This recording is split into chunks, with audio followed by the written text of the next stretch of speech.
Hello, everyone. Back again. Oh no! I put my phone on silent. Oops.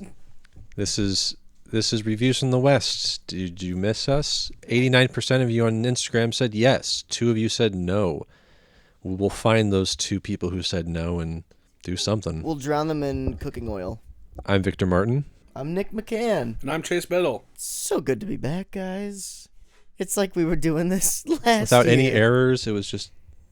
This is so smooth. Yeah, man. We're just 3 guys being dudes. Talking movies. Jerking off. Jerking off. Circle jerking. Do you want to just do it yourselves, or can we circle jerk this thing? I think that's up to Victor. It's up to me to decide? Yeah. Who's jerking who? Anyway. I think it's free for all. Just whoever gets there first. We got 2 hands. Let's see what the other can do. But we're not here to talk about masturbation. We're here to talk cinema. Oh, we're not? We're not here to talk about jerking off? Oh, sorry. Wrong podcast. Top 5 wanks of the year. Top 5 masturbation scenes. Number 1, The Whale. What? And I think that's it. There you go. I think that's the only one. Wow. Oh, man. Well, we're here to do our top 22. You know how it goes. The annual Top of 22? the year. I thought that was a joke. Yeah. Top 22 movies of the year. So I think we're just going to hop right in. We're kind of on a time crunch, so sorry if it seems like we're rushing through. I don't give a shit. We're going to go through it big boy style. All right, who's up? Shorter run time, same amounts of bullshit. I closed my fucking list. Someone else go. All right, so how I normally do this every year is I normally have a... because I watch significantly less movies than the rest of these fucking nerds. So what I end up doing is I make a top 5 list of the year, because that's normally where I can break it down to. But I also do a top 5 of movies that I saw new this year. And if I'm going to be honest with you, I didn't write any of those movies down. So I might just have to fucking think about it. You and Ryan are the same way. I'll be like, what movies have you seen? Like, I'm going to Google it. What do you mean you're going to Google it? There's a lot of days in a year. Funny guys. All right, let me go ahead and All start. right, we have a timer, 5 minutes sharp. Hit it. All right, so starting off, in no particular order, I'm just going to kind of brainstorm movies that were new to me that I really liked. Most recently, I watched the movie Chef. Oh, cool. Nice. And I fucking loved it. It was really goofy and it was fun. And any movie where a guy can write it and direct it and star in it, and also make Sofia Vergara his ex-wife and have Scarlett Johansson be his new girlfriend. That's based. I gotta commend him for that, because that's fire. Pretty Chad movie. What else did I see for the first time? I watched another Wong Kar-wai movie. I think 2022 is the start of my Wong Kar-wai things. Was it? Oh my god. So I guess we'll just start by saying I liked Chungking Express. Kind of blew my fucking mind and really opened me up to non-action Hong Kong cinema. Yeah. Which is really interesting because the way that Wong Kar-wai went about making Chungking Express, there's a thing that he did called, I think it's called frame stepping, and it's where it's like a slow-mo that looks fast. It's super weird. Yeah. But really he did that because it allowed more light to come into the sensor. So when he was filming in low light, because a lot of the times he had to film at night, because he wasn't really getting permission to film anything. So he did that, and Christopher Doyle, I think his name is, the cinematographer. God damn, that dude is amazing. So fucking good. Yeah. And then I watched Fallen Angels, which is also another Wong Kar-wai movie. I love that one. Very good, really stylized. Most of the movie is shot with this really wide, I think it was a 12 millimeter or 14 millimeter fisheye lens. So everything's got this really goofy look. The whole movie? Practically the whole movie. It's one of my favorite looking movies. It's gorgeous. Yeah. It is gorgeous. There's some shots that look totally bizarre, and how they managed to get everything in focus and still have it look is fucking crazy. I watched some video about it was like a one of a kind lens that they found, and it was cheap. It wasn't an expensive lens. They're this is cool. Let's use this. And so and it ended up being that. Honestly, I think that's it. I don't even know if that's 5, but That's pretty much it. I think I had a good time watching movies this year, and I'm excited to watch more movies in 2023 because I've kind of put it upon myself to watch at least one new movie every week. Like, not new as in like 2023 movie, but new to me. Yeah. And I've already watched 14 movies this year. Damn. Which is pretty damn good because Yeah. there's some times where, like, by mid-June, it's like, oh, I've watched maybe 20 movies. Yeah. And it's like, not even January's not even done yet. And I'm already, That's a like, 12, 14 movies in. Pretty That's a happy lot. about that. You're up to my old standards. I'm really proud of you. Man, I'm fucking trying. That's really wonderful. I guess I'll go next. I got some honorable mentions here from the last year of Karappa movies. I'll start off with... Very slowly, I will start off with... Okay, first off is Michael Bay's Ambulance. I think that is the closest a modern action movie that doesn't involve a superhero has come to capturing the old school 80s and 90s mentality, look and style and intensity and pacing of yesteryear. It's very cramped, it's very intense, always forward moving. If Michael Bay made Speed back in the day, this is what that movie would look like. Three main performances are stellar, and the action is just so intense and in your face. Classic Bay him. Jake Gyllenhaal is a fucking psychopath. He really Yeah. is. And Isa Gonzalez is one of the cooler female action heroes I've seen lately. I also give it up to Elvis. It's probably my favorite Baz Luhrmann movie. Hot take. That's a hot take, but I would have to agree. It's pretty fucking good. Yeah. He's very much in love with Elvis and what he stands for. He's not just about the secret behind, oh, how did he die on the crapper, that kind of thing. No. There's a genuine heart to the movie, and Austin Butler as Elvis, that is one of the most transformative performances I've ever seen. This kid was a Nickelodeon and Disney star, and now look at him. Wow. He's still trying to shake the accent. You can see it. And even Tom Hanks as Colonel Parker, it's interesting. I see how you can see how it functions in the story. It's really neat. And of course, classic Baz Luhrmann music tracks that shouldn't belong in the time period he's trying to capture. A lot of rapid fire editing and sleek cinematography, lavish sets, and Elvis's music is iconic. So I don't mind listening to every single one of it 3 times over each across the movie. Kind of bloated, but it was great. It ended up getting to me. And then I'll also give it up to Bullet Train, another action favorite of mine from last year. I think, David Leitch, co-director John Wick, I think he really did a good job capturing the old school Hong Kong style of action comedy. Like there's all the awesome fight scenes, and all the actors are doing a lot of their own stuff, and they're giving it their all. But there's still that element of comedy woven into them all. There's a lot of physical comedy worked in there.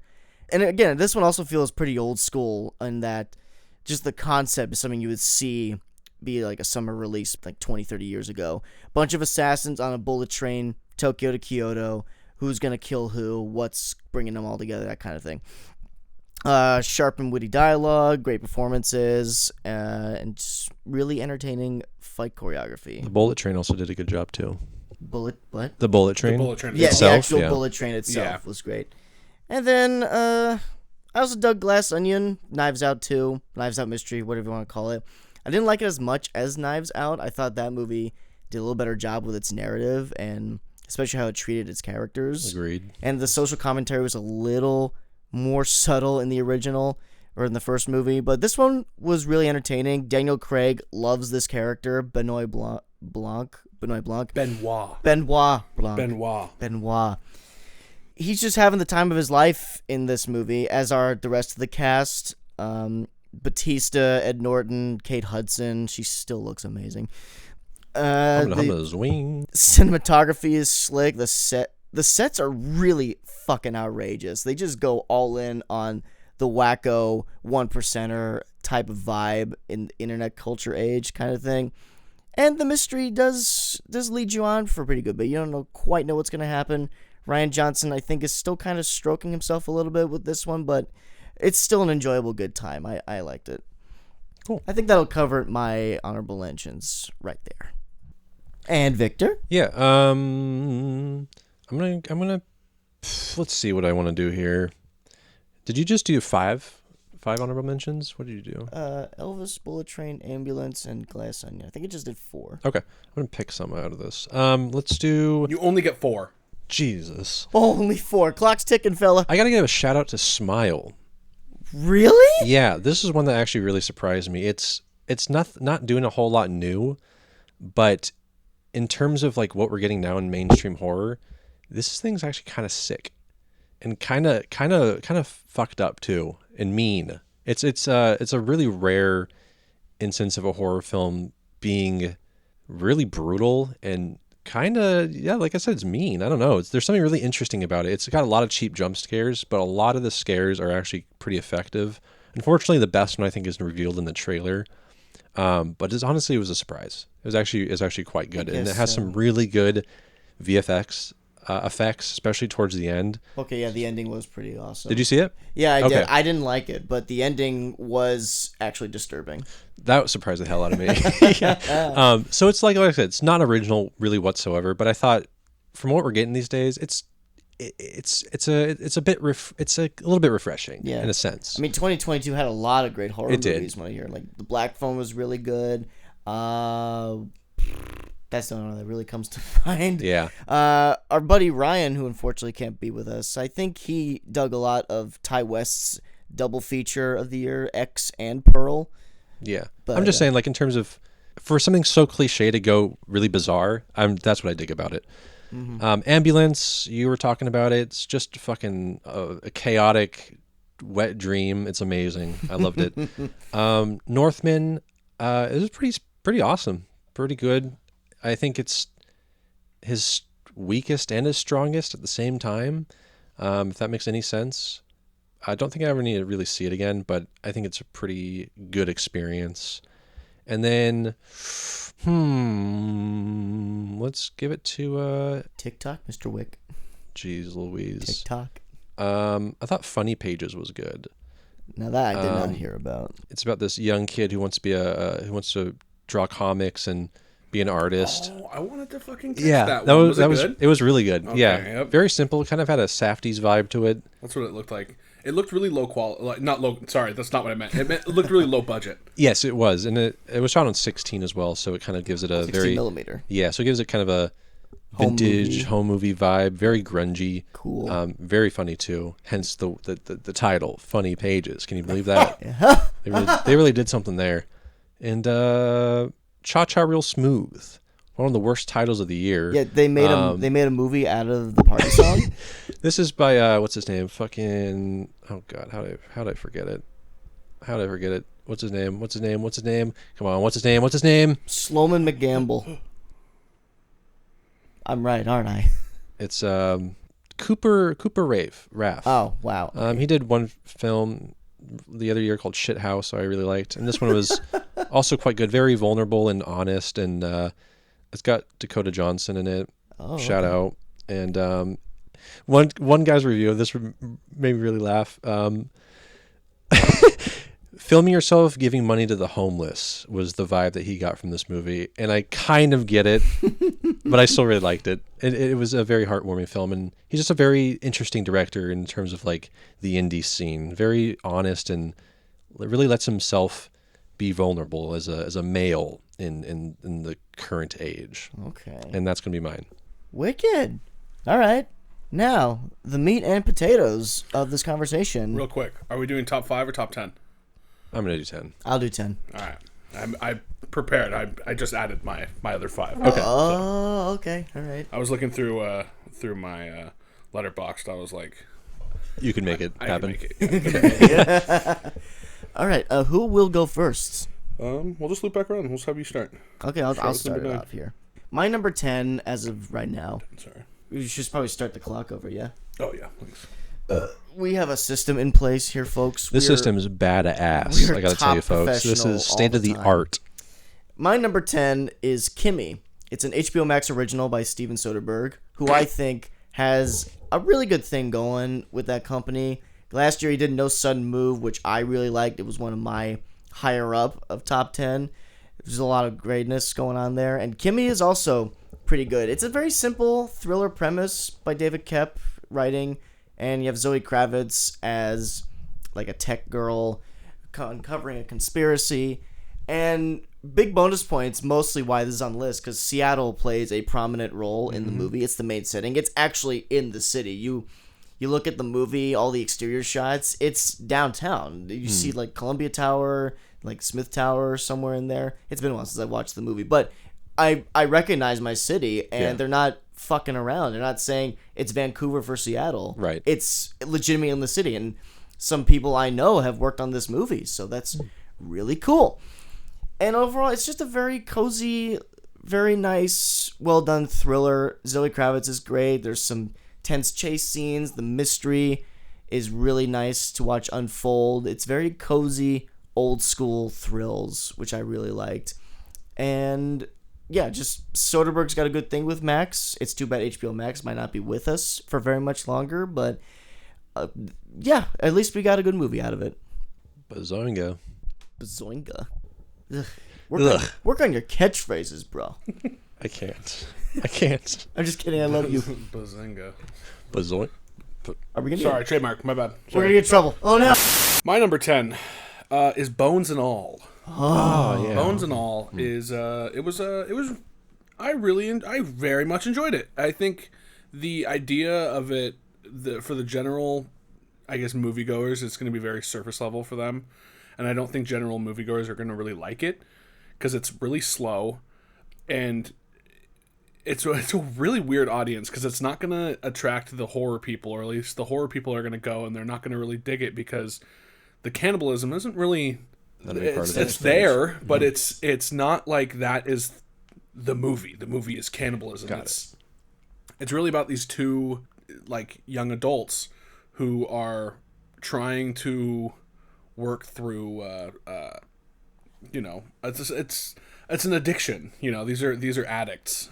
So they're these two adults are trying to figure out their way in this world while having a terrible addiction for eating human flesh or like blood or whatever like that, and it's really good. Like there's some really standout performances in it. Rylance, what's his Mark first? Rylance. Mark Rylance. What a creepy fuck, dude. This guy is. This is awful. This little performance, like, you remember Ready Player One? Yeah. How Yeah. he was kind of this little. Weird Nerdy, kind of shy guy. He kind of gives the same vibe, but this one he's like kind of creepy and like a little like rapey. Like, Okay. he's fucking gross, Nice. dude.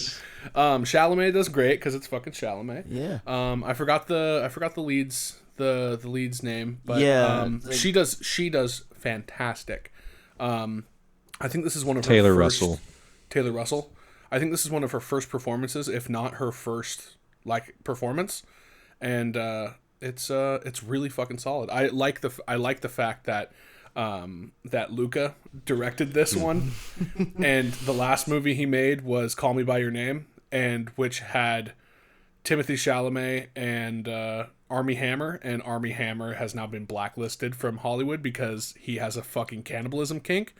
Yeah. And that's hilarious that he's like, you know what? I'm going to make a movie with Timothée Chalamet, and I'm also going to make it about fucking cannibalism. Pretty good. And I'm not gonna invite him. And I'm not inviting this weird fuck. So, yeah, I thought it was good. I liked it. I went and saw it with a few friends, and we all had different opinions on it. But yeah, ultimately it ended up sliding its way fucking barely into my top 10. I did really enjoy it, but I didn't see a lot of movies this year that I would put That's okay. onto my Sure. top 10. Quite all right. You do what you gotta, bro. All right, You look with what you have. Victor. Good. All right, my number 10 is Nope. Oh, whoa. Um, Okay. Yeah, I think this one it's a great movie. is. It Just is. because it's my number 10 doesn't mean I don't like it. Bullshit. Everything on the end. I think by the end though, I kind of felt like it lost its excitement and its intrigue, which obviously you can't have it all the way through. But I liked the build up, how it got there more than how it ended. But it's a fucking weird movie, It's so weird, and it's. dude. I mean, even just the opening scene with the shoe, I was like, "This is bizarre." I love it. It's intense. I love the first reveal of the UFO in the sky Oh yeah. coming behind the clouds. I thought that was one of the like Yeah. amazing. It's just some great photography, and it's overall just a really interesting story. And what else do I got to say about it? It's great. I would like to see it again. I need to see it again because I put it at 4.5, right? Mm-hmm. But thinking about it more, I do not think it's 4.5. Yeah. And so I want to see it again because I don't enjoy it as much as I think I remember enjoying it. And I think I'm with you, is that in the beginning I was like, new Jordan Peele, dude. Jordan Peele's got his fucking style. He's hilarious. He's terrifying. And then he also fucking sci-fi and space. Holy shit, that's right up my alley. Yeah. And then the more I watched it, I was like, this doesn't feel the same. And I was kind of bummed. Which I definitely liked this more than Us. Yeah. But I don't know. It felt weird. So I need to give it another watch. And actually, I saw it in the theater, but I don't know. Yeah. You two are crazy. I enjoyed this movie all the way through. I think it's my favorite Jordan Peele movie Really? of the three right now. I mean, yeah, Get Out's got the awards and Us is Us, but Nope just spoke to me more. Like I said, the sci-fi aspect, old school UFO conspiracy type deal. That's up my alley too. But Is it on your list, Nick? It is on the list. All right, I'm hold not on. gonna- Just I'm not let gonna tell you me go finish. I'm not going to tell you when though. I liked it. All right, move on. Oh, that's it? What? Mr. Anticlimactic. Okay, number 9. Number 9 going in is Avatar: The Way of Water. Number 9? Number 9. Jesus Christ. 9? Yeah. Holy shit. The first Avatar was my whole world in middle school, and I still heavily enjoy it. Even people love to have their problems with it all the time. Me. And those, yeah. Me. Yeah, you, Kevin. No, like the trailer came around. First off, I'm like everyone else, about time the movie came out. And second, it looked to promise what it showed off. That didn't make sense. It looked to promise to show a lot more, both in special effects technology and the lore it has created thus far. And it gives you exactly that. And personally, I feel the movie is still equal parts spectacle and substance. I still like the characters. There's new ones in here, and every character's got their own baggage going on. Some of it definitely setting up for the further sequels, but there's a good start to them. If you don't like one story going on, don't worry. The movie's plenty long enough for you to get into someone else's story. It is a long movie, I will say that. Long. But yeah, aside from that, special effects, man, they're pretty fucking cool. CGI technology, motion capture, new underwater motion capture stuff. It looks fantastic. The high frame rate stuff gives it kind of a Call of Duty feel at times, which Awful. is a bit awful. It's Is it, awful. is it all in the high frame Not rate? all of it. It- Select shots are in the high frame It rate. changed. The reason that they went with the high frame rate is so that they could better capture movement underwater, which makes sense. But for some reason, they decided to do it even above water. So there's like a specific scene that I remember where it's like two people are fighting and they're like flying on fucking dragons and shit, Yeah. right? It's in high frame rate, so it looks sped up. Yeah, It looks like it's like at 1.5 times speed. I remember that with The Hobbit too. I I was first saw exactly. that. It Which looks I mean, like it makes sense because it's double the frame rate. So you're not seeing as much Yeah, motion that's blur, true. so you're seeing more frames. Right. So that would make sense, but it's at Still real feels speed. sped up. It's fucking weird. Especially when you're used to 24. It's Exactly. And the fact that it's not, if it stayed at 48, I think would be fine. But the fact that it fluctuates Yeah, is but weird. right now some shots look like a Call of Duty cutscene. But other than that, James Cameron can still shoot action like a motherfucker. It's just set pieces galore. I like seeing the new parts of the world, like the creatures, the tech, where the state of the war is between the Na'vi and the humans. And I'm just excited for more. I'm looking forward to these sequels now. If Way of Water came out this good, so yeah, I'm still on board with this series. All right. So my number 9 is The Menu. Oh yeah, So The Menu was really fucking good. It was super delicious. All of my movies, like at the top 5 is where I'm just kind of, I need to put shit there, but right here is kind of, I'm putting them in order of how much I enjoyed them. Are they all food related by chance? No, they're not. I wish I'd put Chef at number 1 if it was food related. That's my shit. No, the menu is pretty solid. It starts off, I loved the mystery of it. It was have any of you guys seen it? I have. Okay. Well, You didn't see it? I won't reveal anything, but there's a mystery of essentially why is Anya Taylor-Joy feeling weird in this scenario? Yeah. Why is she out of place? And that slowly gets revealed, and it's really fucking satisfying once you kind of see it. The movie's hilarious. Like, was not expecting it to be funny. I was expecting it to be. Honestly, the trailers kind of made it out to be. I thought it was going to be like a cannibalism movie, and that came out the same weekend as Bones and All. So I was like, 2 cannibalism movies in one go, and then it turned out that was not the case. But the menu is super good. There's the fact that all of it's contained into essentially one location. One location, yeah. Given people have to get to the location, and there's like a little area disconnected from it, but it mostly takes place all in one dining hall on this island. Yeah. And Ray Fiennes plays this fucking Chef. this weird ass chef, and he's so good at playing like a villainous character, man. Yeah. He's so good. Like, there's times where he was like being aggressive, and I'm like, that's fucking Voldemort, son. So that was pretty cool. Anya Taylor-Joy, of course, is perfect in everything that she does. Yeah. Nicholas Hoult, though. I was gonna say his role. This is my favorite role he's ever done. He's so fucking goofy. He's so Oblivious. There's a specific scene where Anya Taylor-Joy gets invited into the kitchen, and he's pissed because he's like obsessed with Ray Fiennes' character, and he's like. He's like, oh, well, so what was it? Did they give you a vegetable or did they give you protein? And she like slaps him, and then he doesn't even, not a second goes by, and he's like, vegetable or protein? And it's like so goofy. And then he starts freaking out, and he's like, oh, fucking smoke all day, can't even fucking taste the food. And he's just a little psychopath. And he's great. And then, all the extra characters, like the side characters, some of them I didn't really give a shit about. Yeah. John Leguizamo's character, though, he was cool. He's like a washed up superstar. He based his performance off Steven Seagal. Really? Yeah, because he worked with him on a movie. He's got a story to tell, like everyone else who's worked with him. And Steven Seagal, in general, is a piece of shit, washed-up actor who does nothing but eat food all the time, blow his figure, and make action movies looking like a round cannonball, Damn! Damn! He went off. You said that about Well, he didn't say that, but that's just kind of... you said that. I did say that, yeah. Steven Seagal's kind of a train wreck of an actor. Sorry about that, real quick. Let me just finish up what I was saying.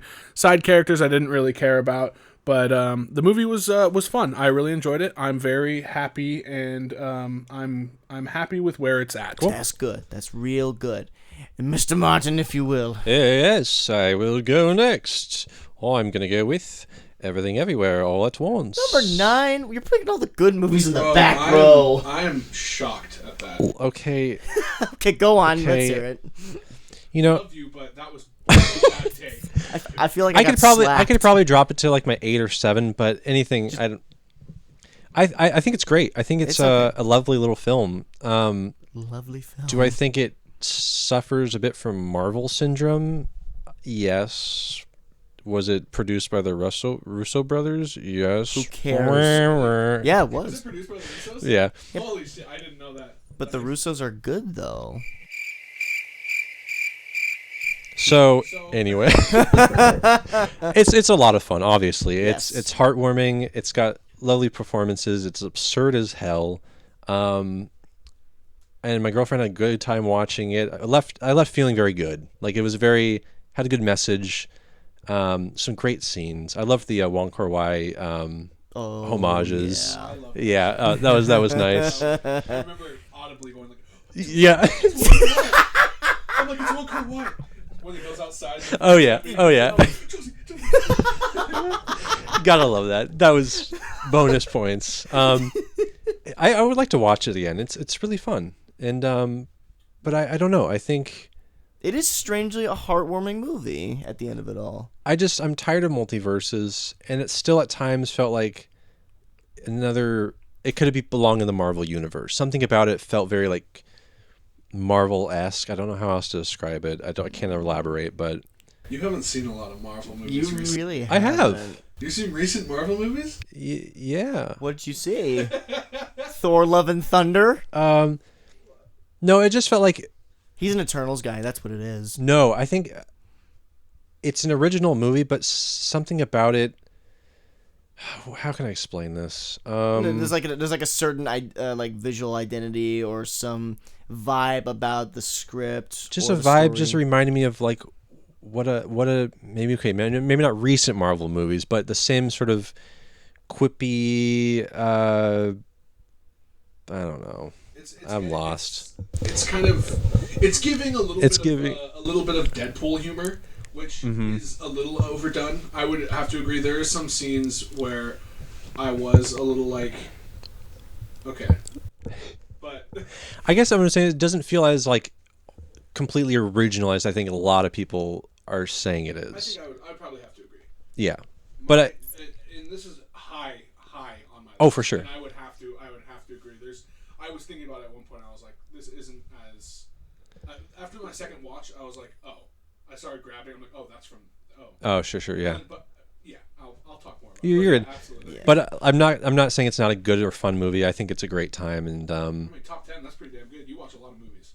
I watched Yeah. quite a bit. But yeah, great movie. I liked it. Move on. Fantastic. We're on number 8 now. The vertical-looking infinity symbol. Just for those who didn't know. For those who didn't know, my number 8 is Prey, the latest Predator movie. Ugh. What? Okay, he hates women. He's the new woman hater on the show. There we go. Woo! Yeah. Speaking of which, Prey. Something different for the series. We're in a period setting. We have a female lead, and the Predator is just slightly different this time around. I love his design. Sick. The It's so new sick. Predator looks sick, man. The new weapons, his look, just how he functioned in the story. It's wicked cool. But aside from that, Prey's got a lot going for it, surprisingly. This Amber Midthunder in the lead role, she's really good in this movie. She's not just a powerful female character for the sake of being powerful. The story really sets her up well, and her journey is not easy getting to where she gets. Maybe it's a little unbelievable she could take on burly fur trappers or something like that, but no, she's got the skills and she's got the heart, her character. You're with her like the entire way. And it's a mostly visually told story. Reminded me of Genndy Tartakovsky at points, like Primal or Samurai Jack. It's really cool stuff.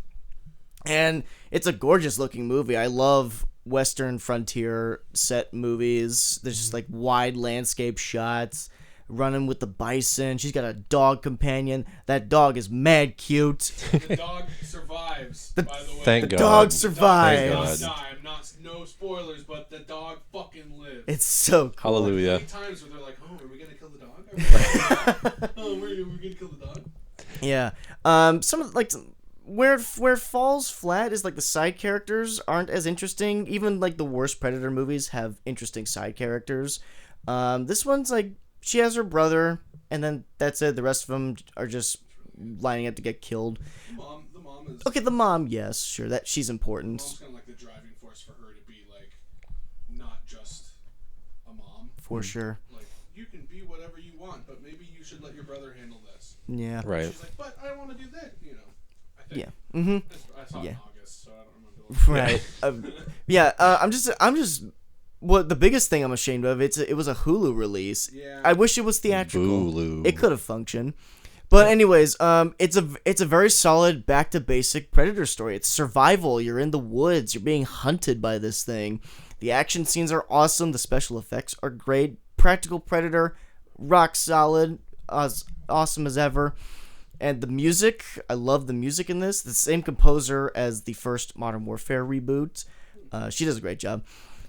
And it just feels great. It's the best Predator. It's like genuinely the best Predator movie in a long time. People have their opinions on what the best Predator movie is that isn't the first one, and I can safely say this is my number 2. Prey. Yeah. Solid But- shit. I would have to say that this was on my list at one point, Okay. and it's been moved Oh. because of the fact that these other movies that Sure. I rated higher and I liked more. Right. Thank God it was better than the last one. Yeah, Jesus Christ. I mean, Keegan-Michael I Key get. needs to stay the fuck away from Predator movies, dude. I love the guy, but Unnecessary. the fact that there was a point where the movie originally was going to be released in like the native dialect that it was. That's right, Yeah. Comanche dub and all that. So the shitty thing was is that I wanted to watch it in that version. I wanted to watch it in that Comanche, yeah. Comanche. I wanted to watch it in that because that would feel so fucking cool to watch it in that. But it's under a different. It's not like in the subtitle settings, and that's what is shitty about it being on Hulu. Is there wasn't just under like in the settings where you can change what language it is. It's an entirely different movie. So yeah, I just it was sure. I think it was I had it at like number 8, and then it's just bing, bing, bing. Yeah. So I honestly think that's probably like my number 11 movie. Oh, okay. Just barely eked Just out. barely didn't make it. That's my number 27. Just because you don't like Predator like the rest of us. No, I think it was cool, but yeah. I thought it was cool. I But thought it was cool. I'm sorry, Victor. I love you. Are we on? We're on number 8. Number 8. All right, my number 8 is Top Gun Maverick. Oh, what the fuck? Damn. Dude. Still, yes. What a cool ass movie. Oh, man, yes. Oh, yeah. That was one of those movies where I was like, man, I don't really want to see it because I'm tired of these fucking sequels that get made and they're never good. Mm-hmm. Like, I'm just tired of every movie that gets made nowadays, like, especially working in a movie theater now, you see the movies. I don't remember the last time I saw, like, an original IP. You know, like, I was like, everything's a fucking sequel, Yeah. or it's a prequel, or it's a spin-off, like, and I was really hesitant to see this. And then I worked opening weekend at Top Gun, and there was, like, everyone and their fucking dads. Yeah. Yeah. seeing this movie. Oh, my I God. was like, okay, is it going to be like a Transformers thing where it just sells a lot of tickets because it's high action and it's the summer? It's the dad and son movie. Exactly, yeah, the dad and son movie. Perfect timing. I think it came out around Father's Day. May. Yeah, like right before Father's Day. Yeah. So Father's Day at the Cinnabar was fucking crazy. Yeah. But I inevitably, I said fuck it, and I went and saw it. Holy shit, dude. Oh, it's great. It's fucking solid. It's Yeah. awesome. It's very good, and it's really inspiring because I love dogfights. I love dogfighting. I think it's so fucking cool. Not enough of it is. We don't get enough movies like that where it's like showing actual dogfighting. Yeah. Which in this, there's not really a lot of dogfighting. Not that really, happens no. Until about the last like the 30 minutes. last, Yeah. yeah. But they've updated like the tech. I think the time range of when this takes place is a little strange for me, because Miles Teller's character would almost be 40 years old if we're going off of Maybe. the time of when this was supposed to. I would give it the benefit of the doubt. But it was during quarantine. Was Yeah, this was supposed to be a 2020 movie. So the fact that it came out 2 years later, you know, I'll give it 2 more years. But I don't know. It just felt a little. What, Goose's kid was maybe 5 years old in 1986, perhaps? Yeah, and that was more than 30 years ago. Yeah, okay. So 35 years ago would be 2016, or 30 years ago would be 2016, and then now he would be almost 40 years old. Yeah. I don't buy it. I don't buy it. That was the only thing, so I had to kind of shut my brain off and be like, all right, I'm just gonna enjoy this movie. And Miles Teller, apparently he's a douchebag in real life, but I like him as an actor. Man. Me too. I really enjoy him in pretty much everything he's done. He's hilarious, but he also can play drama really well. Yeah. We saw in like Whiplash. But we can also do comedy like 21 and over. 21 and Over, or in That Awkward Moment. He's pretty good in that one Yeah. too. But you know, pretty solid movie. They shot some of this in Port Orchard. In Port Orchard, yeah. Oh. We have a Navy base up there. They shot so all that like scenery that's supposed to take place in like Russia or whatever. Or a mysterious It's country we fucking don't Russia. know. It's a snowy wasteland. Was that in Port Orchard? Yeah. So they shot that and they filmed that stuff like of the planes. That's all the Cascades.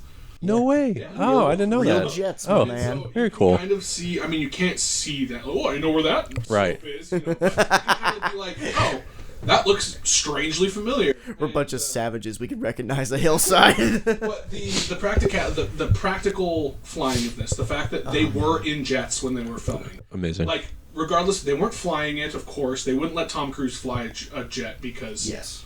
they're like, listen, dude, This is you're talking about military shit. They're not Yeah. they're not just gonna be cool with it. You know, no matter who the fuck is flying it. You can fly your own plane, just not our planes. The fact that they were in the back of those and they were actually doing the maneuvers and like having to act while in fucking like They went like through 8Gs. Like, are you kidding me? They went through flight training for I this know. movie. It's sick. I really enjoyed it. Solid ass movie. Yeah. A lot of fun. I can understand why it made almost $2 billion at the box office. Oh, Yeah. God, well deserved, I get think. it.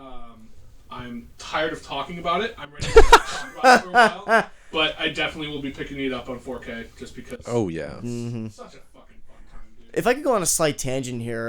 Tangent alert. Well, it's just I'm thinking back to thinking of Miles Teller here and just the career trajectory he's had. He started doing a lot of teen Porn. and beer comedies and so forth, and now he's doing legit solid stuff. He reminds me a lot of Kevin Bacon, which is oddly enough, he also kind of did the same thing. He's doing a lot of teen-centric movies like Footloose, and then he started doing the serious stuff in his career like Apollo 13 and like I think it's called Sleepers or something like that, but Mystic River. Yep. And then same thing. Miles Teller, he does a Footloose movie. He's doing a lot of teen comedies, and now he's doing this. Now he's doing a lot of the serious Superhero stuff. 2, he did fucking Fantastic Four. Fantastic Right. Four. He's going the bacon route, Yeah, he's going the bacon route right now. Yeah. and he's Oh, up yeah, early. X-Men. Shit. Yeah. So yeah, it just crossed my mind. Is all. I think you're thinking of Flatliners, Sleepers. Kevin Bacon was in Flatliners, but there was another movie called Sleepers. Oh. But yeah, Kevin Bacon did Flatliners, the original, Good movie. not the remake with Elliot Page, Correct. formerly Ellen Page. Is that bad? Is that still dead naming? Yes. Okay, Elliot Page. There you go. Sorry, Elliot. You've come so far. Formerly Saddam Hussein. Oh no! That's it. Victor doesn't care about trans people. Let's hear his number 8. Oh. Marcel the Shell with shoes on. Oh. I didn't know anything about Marcel. I didn't know this was like a thing. Yeah. And I guess it's like a little web series. It I is? had no idea. Yeah, it was on With a YouTube. web series. It's just a little web series. I had no idea. No idea what it was. But it was cute and surprisingly like really really had a lot to say about like family and existence and life and so many things you wouldn't expect with a movie that centers around a talking shell with shoes on. And but it was very like touching and shot like immaculately. The photography in this was like macro photography for a lot of it, and the animation was really superb. It's a good one. I think it's actually one that a lot of people should check out. The story isn't all that like amazing. It has to do with like going viral and like the internet. But so other than that, it was really good. Sweet. Really liked it. Cool. Speed. I am Speed. What's your number 7? My number 7? My actual number 7 was The Menu, actually. Yeah, surprisingly funny and a really good thriller. And I felt it was particularly great as like a palate cleanser, oddly enough, because what was it? The most hyped thriller of the year was Don't Worry, Darling, and that crashed and burned pretty good. It wasn't bad. I mean, it wasn't bad, but come on, it was ridiculously overhyped and so forth. And controversy got a hold of it too. But other than that, The Menu I thought was just better in that regard, but that has no bearing on the rating itself. But thankfully, the movie itself is really good. The Menu, really funny, strong performances all around, particularly the main 3. I love seeing Anya Taylor-Joy and Ralph Fiennes just go at it verbally, like such sharp dialogue. And there's a lot of satire going on about food industry and all that. The food reviewers, the high standards chefs set themselves at, and the precision foods that look less appetizing and more artistic. And it's food. I want to eat it. I don't want to stare at it like I'm at the Louvre or something. Yeah, and that's kind of Anya Taylor-Joy's whole. That's exactly whole right. vibe Yeah. with it. And then it's a crisp looking movie. I liked how it's shot and it's edited. It kept me guessing throughout. It remained pretty unpredictable for the most part. Like you said, we thought it was gonna be a cannibal movie, but it wasn't. So very very nicely done. It was very nice watch, or just a very nice view. I went and saw this late at night after work, and it was a cozy good time sitting in my chair that night. So I was very surprised and satisfactory. It's very satisfying by the end. My number 7 is Fablemans. Okay. So back to Fablemans. Round 3. Yeah, I mean, what everyone has already said already. Plus, I like the fact that we got a filmmaking movie that has to center around a divorce. It's kind of a unique scenario that I happened to go through, and I think you probably had to go through at some point in your life as well. So it's interesting to see how that can affect like your emotions to filming, to like to the process of creativity, I'll say, because it's like it's not everything has to do with making movies, but Yeah. I really, really enjoyed it, and it was nice. I went and saw it by myself, and it was a good time. Me too. I had a really good time. I went and got a little pizza, one of those little flatbread pizzas. Hell yeah. It was pretty good. But yeah, pretty good movie. I really enjoyed it. I think that fucking Spielberg is the best at what he does. Truly. Number 7.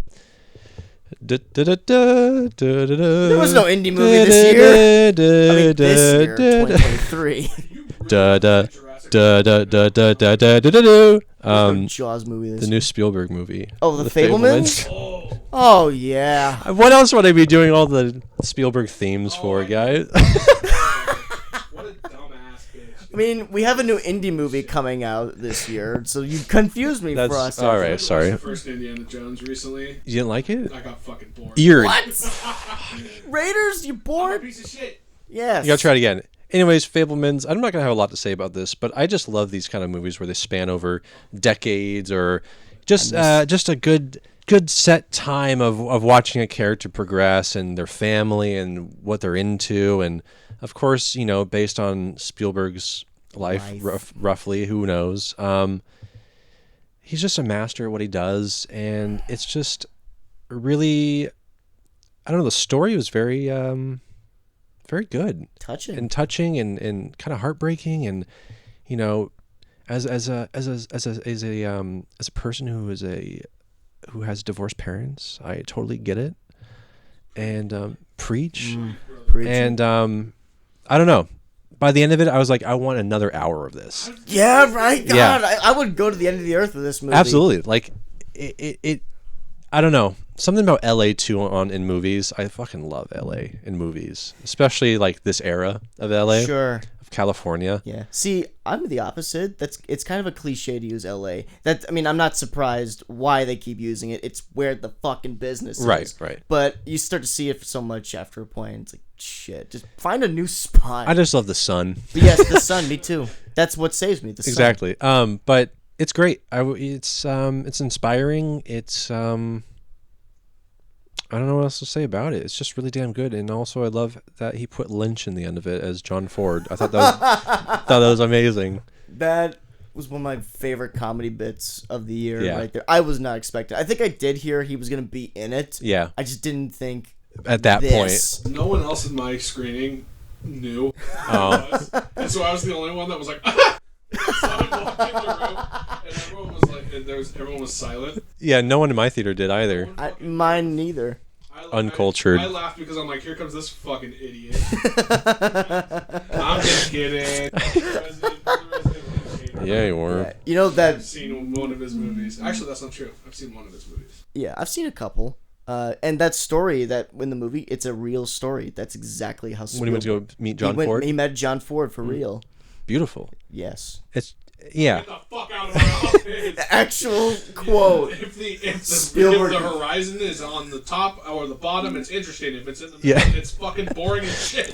And then- Get the fuck out of my office. And then also to have that cheeky little edit there at the end with the horizon Yes. shot. Oh my god, that's probably my favorite final shot of the year. Honestly. Yeah. Whole camera move too. They were like, eh. It was bold as hell. God, the was bold. connotation behind all that. That's where the fantasy of the story just blends, just steps over into reality. Yeah. I loved it. It was I don't know, it was kind of ballsy. I don't know, just to kind of break the fourth wall like that in a sense. Yeah. But I loved it. Who else but fucking Spielberg? They're like, you know what? Fuck you guys. I'm fucking 80 years old. I've been doing this shit for years. I'm the best at it. I'm the best. I'm the Speegs. Oh, he's I am speaking, bro. Speed. That would bring us to number 6. It's The Fablemans. Let's run through it again. Everything Victor said and all the interruptions I've been saying. It's so charming, and I was that kid too. I wasn't a divorced kid, but I was the kid, budding filmmaker, figuring out his passion for his art, how he's gonna balance it with his life, with his friends, his family, and how it reflects onto the art itself and so forth. I was that kid growing up, and the performances are so great in this movie. Was it both the kids that played Sammy Fableman, Steven Spielberg? They were really good. Paul Dano, I'm starting to love that guy more and more as I watch him. I thought he was just like a weird kind of guy because he played weird roles and whatnot, like Prisoners and Swiss Army Man. And even in Cowboys and Aliens, which was a Spielberg production, he was like the asshole cowboy kid. Oh, I didn't know he was in that. Yeah, everyone's in that movie. Yeah, he's so he's just a delight, really. I mean, his character is the more blunt and the more realistic person of the dynamic, but there's just something warm and inviting about him. You could see how a personality like that would rub off on Spielberg and so forth. And Michelle Williams, she's amazing all the time. Just such an endearing presence that teaches him about the mystery and the magic of the pictures and all that. But above all, I love seeing the parallels between Spielberg's career in this movie and how he applied them to his actual movies. Because his father in the movie wears a fedora that looks just like Indy's hat. And when they're when they're off-roading through the woods, it looks like Jurassic Park a little bit. I'm just seeing all these visual motifs that look like Spielberg's movies that he would end up making. And I'm really interested in the history of Spielberg himself, because sometimes he would talk about his personal history in interviews, but that's be all you get. There was a documentary at one point about him, but there was hardly anything you knew about Spielberg's childhood. But moments like when he watched the train crash on screen, and I remember an interview saying he watched that train crash and he recreated it with a train set and his Super 8 camera. It's in the movie right there. Right. And like, I did the same shit when I just picked up a camera and I figured everything out. I'm using my toys. I got a T-Rex. It's gonna break this car just like in Jurassic Park. So in that way, like, this feels like the ultimate love letter to a Spielberg fan like me. I've always felt really connected with his work, his style, and just how he sees the world through his movies. It just like you said, I wish I had an hour more of this movie to dissect. And it's a movie about making movies. Guys like us, that's just, it's so charming to watch. There's the one shot the kid tries to get of the one soldier walking through the battlefield. When he turns the camera away, all the extras that were dead bodies over here run over there to be dead bodies. I wish I was that crafty with my first movies. Right. These kind of films make me jealous that I could have done better starting out. But that's why you start out. That's why you do what you do starting out, so you can get better, so you can get to this level and then tell your story about it. And in that way, The Fablemans really inspired me as a filmmaker, as a Steven Spielberg fan. It was absolutely delightful, just so great. And then John Ford showed up, and I laughed my ass off. That's beautifully put. I also like it was interesting is how even with the mother character and what happened with his parents, it still felt like he put her higher up. Like he really like put her on a pedestal, and I thought that was really kind of beautiful. Yeah, because I don't know, something about their relationship together was super. It was really sweet. Yeah. What is it? So Spielberg wins Best Director at the Golden Globes this year for The Fablemans, and he talks about how it looked uncertain if they would have a future in filmmaking, and he's been dreading telling the story for years, and like now is the time to do it, sort of thing. So I'm glad he got pushed to do it. It's a beautiful thing. Yeah. Okay, my number 6 is Babylon. Oh, so Babylon was I was not expecting Babylon to be. Hang on, give me 1 second. I just want to move that right there, so I can see when it falls. Yeah. I was not expecting Babylon to.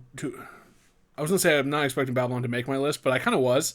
I was like the only one I need to not do my list until I see Babylon, because I feel like Damien Chazelle, that's my boy when it comes to when it comes to like grand epic type projects at this point. I guess maybe not grand epic, but definitely like, I don't know. He's a fucking solid ass filmmaker. He makes some truly interesting movies, and his kind of starting out point of where he got his start and like where he's at now is insane. And the amount of time, like in the span of 9-8 years, he's gone from making like really low budget short films to now making multi-million-dollar movie with fucking Brad Pitt in it. Like, are you kidding? That's insane. Yeah. And the guy's like 35 years old. Like, that's nuts. So I really liked Babylon. It's fucking crazy. There's some of the like it's nonstop. It's constantly like everything's moving. It's hectic. It feels kind of like the pace of La La Land minus all the stuff like where it's just in on the characters. Yeah. That quick, rapid, like there's always something moving, always something going on. There's not a moment in this movie where you kind of stop and are able to breathe. It's just you're constantly moving for like 2 hours and 40 minutes. You're just going and going and going. And what a crazy fucking ride. For people that have seen the movie, there's the scene that introduces Tobey Maguire is one of the craziest fucking thing I've seen this year. Other than my number 2 movie is the craziest fucking thing I've seen this year.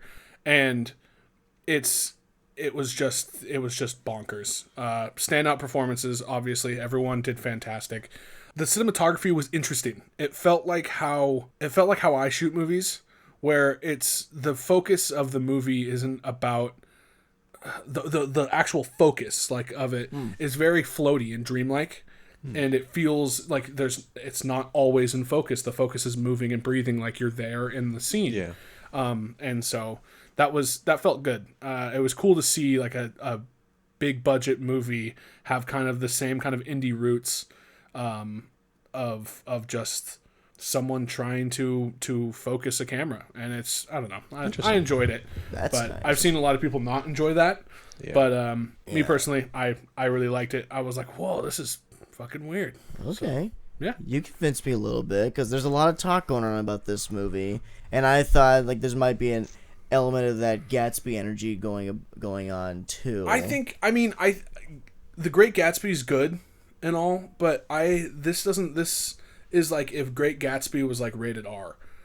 Like it's fucking crazy. The first like 15 minutes of the movie is literally just, it feels like it might have been a oneer, but I don't think so, or like a fake oneer. Yeah. But it felt like you never blinked.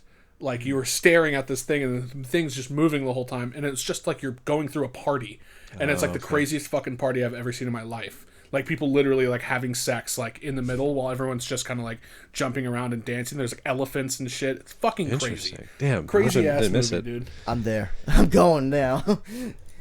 All right. Now, if things line up correctly in the edit, we'd probably be at number 6. 6. Yes, and my number 6 is this movie called On the Count of Three. Really? Yes. On the count of 3. It's a film about Fucking suicide. suicide. Yeah, about 2 guys who are pretty down in life, and they think, well, what do we have to live for? Let's just shoot each other. But it's a lot more than that. But it's been a while since I've seen it, so it's kind of a bit foggy in my memory. But the performances, Christopher Abbott and what the fuck is his name?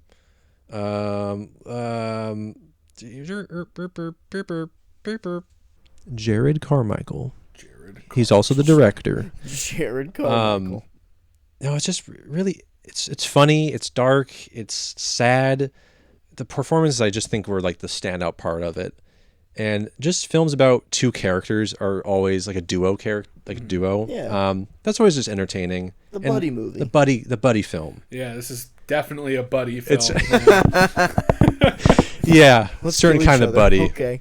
But it reminds me of like something I might have written with like my friends, and it's just got a good energy to it. Like I said, it's sad, and it's kind of like, I don't know, I feel like it might be a little triggering for people who are like really dealing with or like really in the shit about like suicidal thoughts and whatnot. But I think it has something good to say about it at the end of it. All right. So, yeah, like It I said, would be your my kind of memory's movie. foggy, but I really enjoyed it. Yeah, I So- watched it. I only watched it like a couple weeks ago. Okay. But there's like this confrontation scene that happens, and it happens to take place in like an auto shop. Oh. And there's how like most auto shops will have like some sort of like ding when there's like it detects movement or someone comes Yeah. in.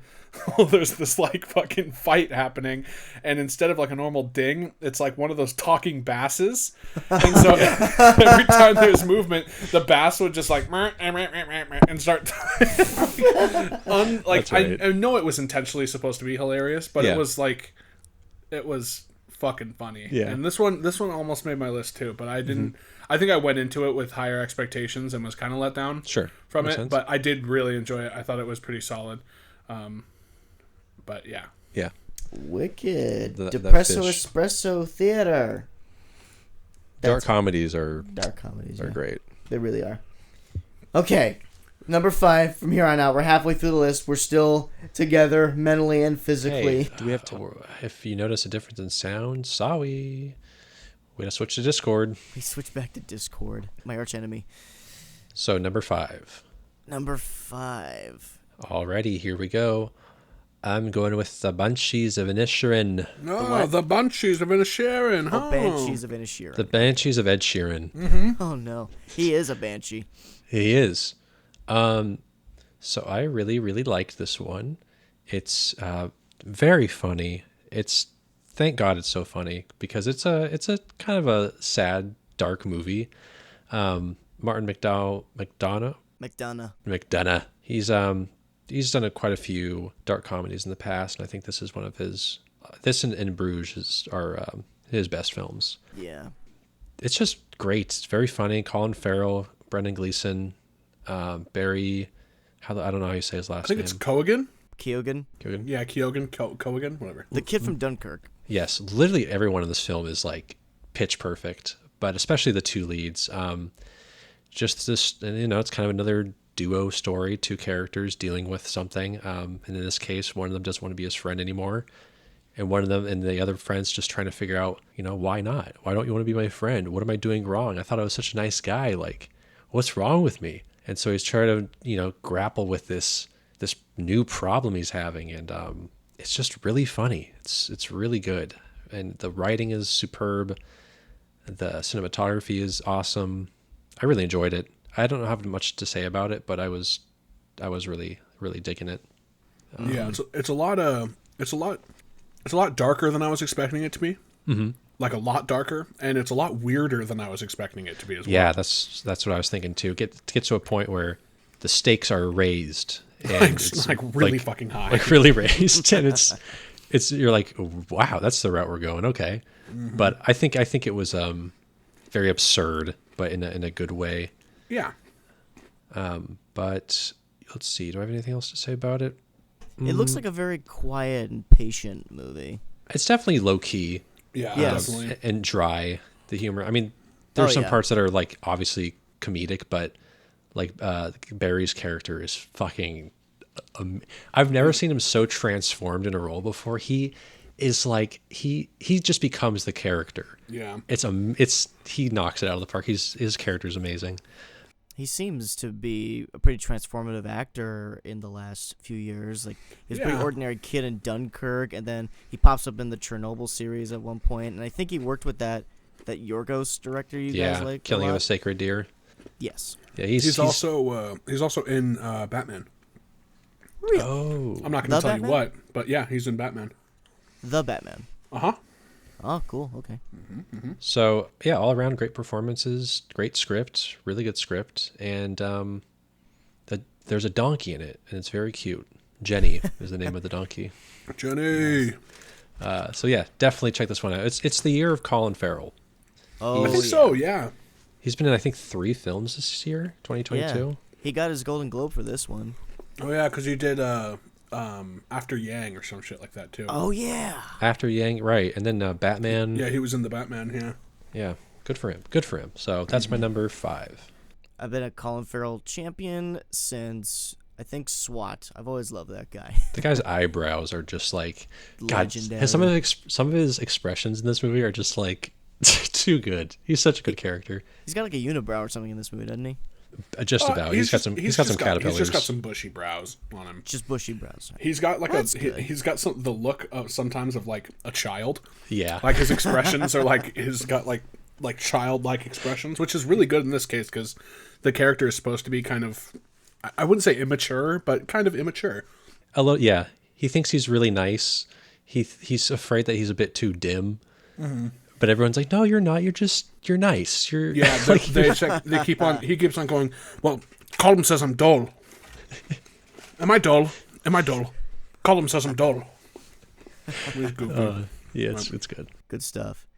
Okay, I was next up, I think. So, number 5. My number 5 is Bodies, Bodies, Bodies. Oh. This one I actually went positively blind into. It was a last-minute decision to go see it because I write for this movie website called Drinking the Movies. They wanted a review of it pretty quick. I think someone dropped out of reviewing it, but it was a day. Me and my girlfriend at the time, we just went to the movies, saw this movie, and wow, it was so entertaining. It's really fantastic. Basically, there's an old movie called The Old Dark House from 1932. Same concept as this movie. A bunch of people trapped in a mansion during a big thunderstorm, and there's some mystery going on as it is. It's that movie, but for the modern influencer raver age, because there's a bunch of these 20-something privileged kids who got infinite amounts of money, access to beer and drugs, and it's also kind of a slasher movie a little bit, not full on like a Halloween type thing, but just people are dropping one by one, and they're trapped in this house with a potential killer. The movie is so fucking funny. I was laughing so hard at all the jokes. It pokes a lot of fun at like the privileged young kids who get famous just by having a cell phone in their hand. And it's also really well done. The script really keeps you on edge. The characters are really well rounded. They are complete assholes all the way, but there's a very intricate dynamic between them. You get the history between all of them. And it's also a great looking movie. The suspense is really raw. It's just, the lot of the movie is lit with just flashlights and glow sticks, or just rather cell phone lights. And it's always like the sounds in the dark, or just, you never quite know what's around the corner. You're just as limited on a viewpoint as much as the characters. And just really surprising stuff is all. I was laughing really hard, and there was a lot of good suspense. The music by Disaster Piece bangs so hard. I would not expect anything less from them. Just a very pleasant surprise movie that had me thinking a little bit, and it was a very nice afternoon. Nice. That was one that I thought about seeing. It came off more horror film, and as you know, I'm not good with horror films in theaters. But it was one that I wanted to take a look at. I actually bought. It came out around the same time as Men, right? And I was at Walmart, and I was gonna buy either Bodies, Bodies, Bodies or Men, and I ended up picking up Men, and I still haven't watched it. From what I hear, I'm not missing much, but I would like to watch Bodies, Bodies, Bodies. I'm a big fan of Pete Davidson as an actor. Oh my god! I think he's incredibly underrated as an actor. I think even he underrates himself as an actor.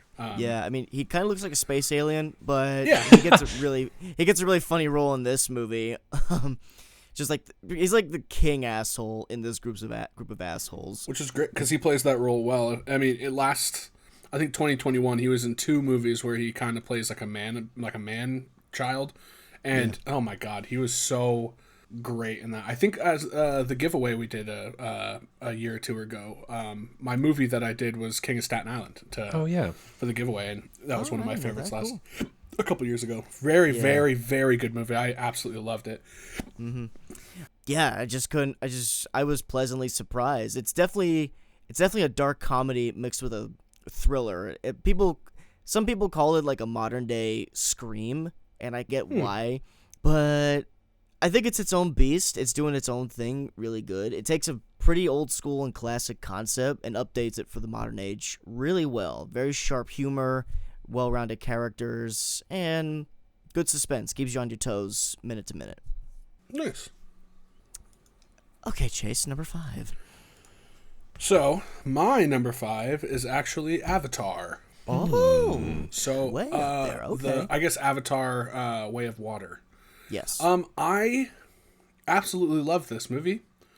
As a visual effects artist myself, I happen to I don't know. I feel like I have a certain appreciation for this movie that other people might not be able to relate to. Just the sheer amount of work I going into this is just insane. And I don't think that the visual effects artists get enough credit for how much they did. And that's kind of my quarrel I have with James Cameron, is that he's just kind of unfortunately become the front man of Avatar, which, yes, he's the one who did it, but he's not in there rotoscoping water. So I really appreciate it. But when it comes to Avatar, this movie, I feel like it was tough to judge at first. When I first saw trailers, I was definitely thinking, this is not going to be good, because I remember the first Avatar, watching it, and after not watching it in theaters in 13 years, I watched it again and I'm like, man, this just does not live up to what I remember it being when I was 12 years old. Like, the story was not there and everything, but this one, not only are the visuals just absolutely like mind-blowing, like genuinely, there was points in the movie where I like audibly was just like, wow, how did they fucking do this? How is this? Like, there's one shot where Jake is like tightening his grip on like the back of like a flying fucking giant fish, and I literally, you could not, I don't know how they did it and how they did this in a way that made it look like his fucking hands are real. Like, I just don't, I can't describe it. It's literally it's indescribable. I can't describe how like beautiful this movie is. Damn. No film school is still debating that today. Yeah, it's like also the story is so much better than the original. Like, it wasn't just a Pocahontas Ferngully situation. It was like, we care about the characters. It's become less of the sky people are here to look for a resource, and more of this guy is adjusting to the fact that he has a new family that he needs to protect, and he's no longer human. Essentially, he doesn't have he's fully Na'vi at this point. And then at the end, they bring in a fucking a MacGuffin material that the sky people are using, and that part I was like, really? Again? Can't you just like, it's like a different material. It's like a different material. Some reason besides Public Enemy #1 Jake Sully, because not everyone knows who he is. Like, this new spoiler. But think why, about it, dude? After the first movie, why? I haven't seen it. But why though? Why do they need? Why can't they build a story based around this guy who essentially came in, and like, why didn't they have like they could have had the government just be like, this dude came in, started up like a riot with these people, and we need him to die so that we can come back in and take over. You know what I mean? Like, that would have been way more meaningful and impactful for me. Because I don't know. I just don't care about an unobtainium. I don't care. But other than that, like, everything else in this movie, I absolutely loved. I left feeling how people in 2009 felt, where I just wanted to go back. I didn't want to leave. I wanted to just stay in Pandora. I wanted to see more. I like the fact that there's a character in this movie that's kind of like a Bene Gesserit, for all my Dune fans out there, or not a Bene Gesserit, but the Kwisatz Haderach. And it's pretty sick, and I'm excited to see more. So yeah, pretty solid Avatar at number 5. A lot lower than I expected it to be, but also a lot higher than I expected it to be, oddly enough. Yeah, I'm surprised, and I gave that shit a number 9. I just want to see the damn movie. No. Go see it. I know, I gotta hurry. We're still showing it at work. Don't go see it at fucking Cinnabar, dude. I gotta see it IMAX 3D, See it in baby. IMAX 3D, yeah. Yeah, that's right. Okay, number 4 for me. Number 4.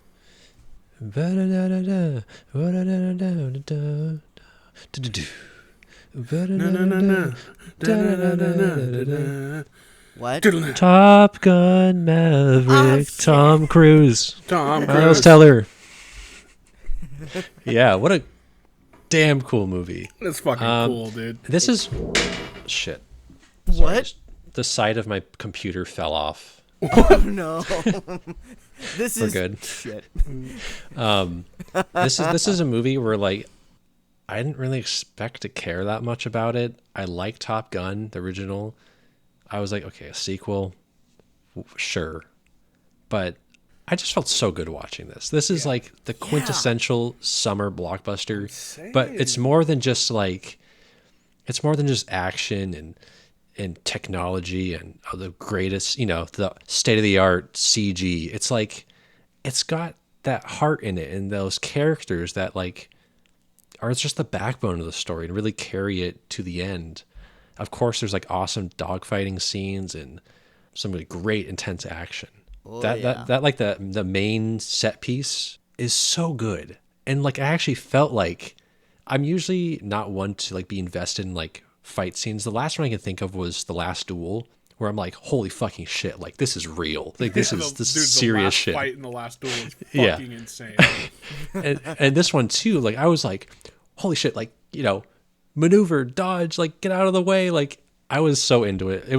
I went with Stephanie and I think we're the only ones in the theater. Oh, So it's just like, that's so sick. it was just a good time. It was a very cozy film. I wish it ended like a few minutes earlier. I think the ending is just, I get it. It's cliche and kind of corny, but like, No, it's not. Shut up. it could have ended a little bit earlier and been perfect. And then they had to use a fucking Lady Gaga song. I was just like not into that. But Bruh, you need your love ballads in Top Gun. It's sacrilege without it. yeah, I just didn't think she was the right choice. But Oh, Gaga fans coming at you, dude. You're gonna die. RFW is fucking canceled again because Victor doesn't like Gaga. Women hate number 2. Yeah, Oh so my that's your second God. one, dude. this sucks. Racking 'em- Nick, just you gotta racking 'em catch up. tonight. Anyway, let me finish, please. Top Gun Maverick. I'm definitely buying this on 4K. I'm saying, Mr. Damn. I can't wait. I just That is it's so it's honestly one that I want like a week after I saw it, I wanted to see it again. It's just Yeah. I don't know what it is. I shouldn't care about this movie, but I fucking loved it. That's what I was Boom. saying too. I rode my motorcycle there, like to Oh, go see yeah. the movie, and riding back, dude. That was such a bad idea. I was fucking flooring that shit. Hell yeah. That's the best feeling. Okay. My number 4. Nope. My number 4 is Nope. My Oh. number 4 is Nope. Like I Nope? said. Yeah, Nope. No? Jordan Peele's Nope. Like Yep. I said. Shut up! Like I said. This is my favorite Jordan Peele movie, I think, thus far. It hooked me with the sci-fi backdrop of it all. It's reeking of classic 50s invader movies and westerns, but at the same time, it's Jordan Peele. He's got that social commentary going on. There's some horror elements in there, and it's also very off-kilter at a couple major areas. But it was just working for me, honestly. I was willing to give the movie a chance when I went in. Like the second I saw the monkey in the opening, I'm thinking, what in the fuck? Let's see where this goes. But it pays off in the end, I think. It's one of those movies where I can't stop talking about it whenever it comes up among my friends. Like me and my girlfriend went and saw it back in the summer, and for like a week straight, we would not stop talking about the shit we loved and noticed in this movie. It's packed to the brim with detail. The themes of like exploitation of nature and the length people will go to capture spectacle and all that. It's our addiction to spectacle. That's what Jordan Peele said. And on top of that, it's just a fun thrill ride and so forth. It's very much a sci-fi version of Jaws because you got all these characters. They're very, very likable and they come together. They're gonna do something completely extraordinary, and it's a wonderful time. Daniel Kaluuya, Love that guy more My and favorite more. actor. He's my favorite actor, I will say. The strong, silent type if ever there was one. Michael Wincott as the camera guy? Dude. Anytime he shows up, it's a party. I love seeing him in this. And then Keke Palmer is just a ray of sunshine everywhere she goes. Oh yeah. So incredible. And it's just so clever what they did with the UFO. Oh yeah. Ugh, amazing stuff. I'm just thinking about it right now. I want to just talk endlessly about it. Whoever will listen. IMAX cinematography is wicked. Those night shots are gorgeous. The music, just all the effects work. It's really damn good stuff. I'm just really happy about it. It makes me happy every time I watch it. And it makes me so unnerved, too. It's a fun kind of energy it gives off. Just you're squirming in your seat, and if you're watching this with a party, you're just feeding off everyone else's nervous energy. It's great. Even my theater we went and saw it in, everyone was actively into it, and it was in the best way. Everyone was still respectful and all that, being mannerly, but we were audibly having a great time with this movie. Very good stuff. Don't make a sequel, but if I could get something else kind of like this, at least something more in that classic saucer invader movie feel, I would be very happy about that. I'm excited to see what genre he goes for next time, because he's always had some sort of suspense. Like, Us was definitely like a slasher film. Nope is a thriller sci-fi. So I'm excited to see. I want to see Jordan Peele do a thriller fantasy film. Can you imagine? There's like magic and shit, and there's like people casting spells, like Jordan Peele style humor with people casting spells and stuff. I'm in, dude. Give me some fucking elves. You know? Or he doubles down on the sci-fi, and we get a dystopic cyberpunk future, kind of similar to if he actually took on the Akira live action project. That would have been sick. Apparently Taika Waititi's doing it now, which makes me scared. I hear it's on and off with him. The same with Christopher Nolan. Oh, for Akira? Yeah. But who knows? Oh, and Akira slide, though. Yeah, Awesome. I noticed that. That was pretty Oh cool. yeah. Yeah, that's it. No, number 4. All right, my number 4 is I Have No Strings. Pinocchio? Hold Guillermo del me Toro's down. Pinocchio. Oh, I My forgot number about that 4 movie. with Del Shit. Toro's fucking Pinocchio. Dude, holy goddamn shit, this movie is so incredibly good. Good. Like incredibly good. I remember, so I went and saw it at a little baby theater that we have in Shoreline called the Crest. Crest is a classic theater. I love it. The Crest always ends up showing like the Netflix or like Amazon Prime shows, and which is great because then you can see it in like an actual theater with like good Sound? yeah, good sound and everything. Yeah. Good so picture. the way that they animated this, like it's a claymation movie, but the way Stop that they motion.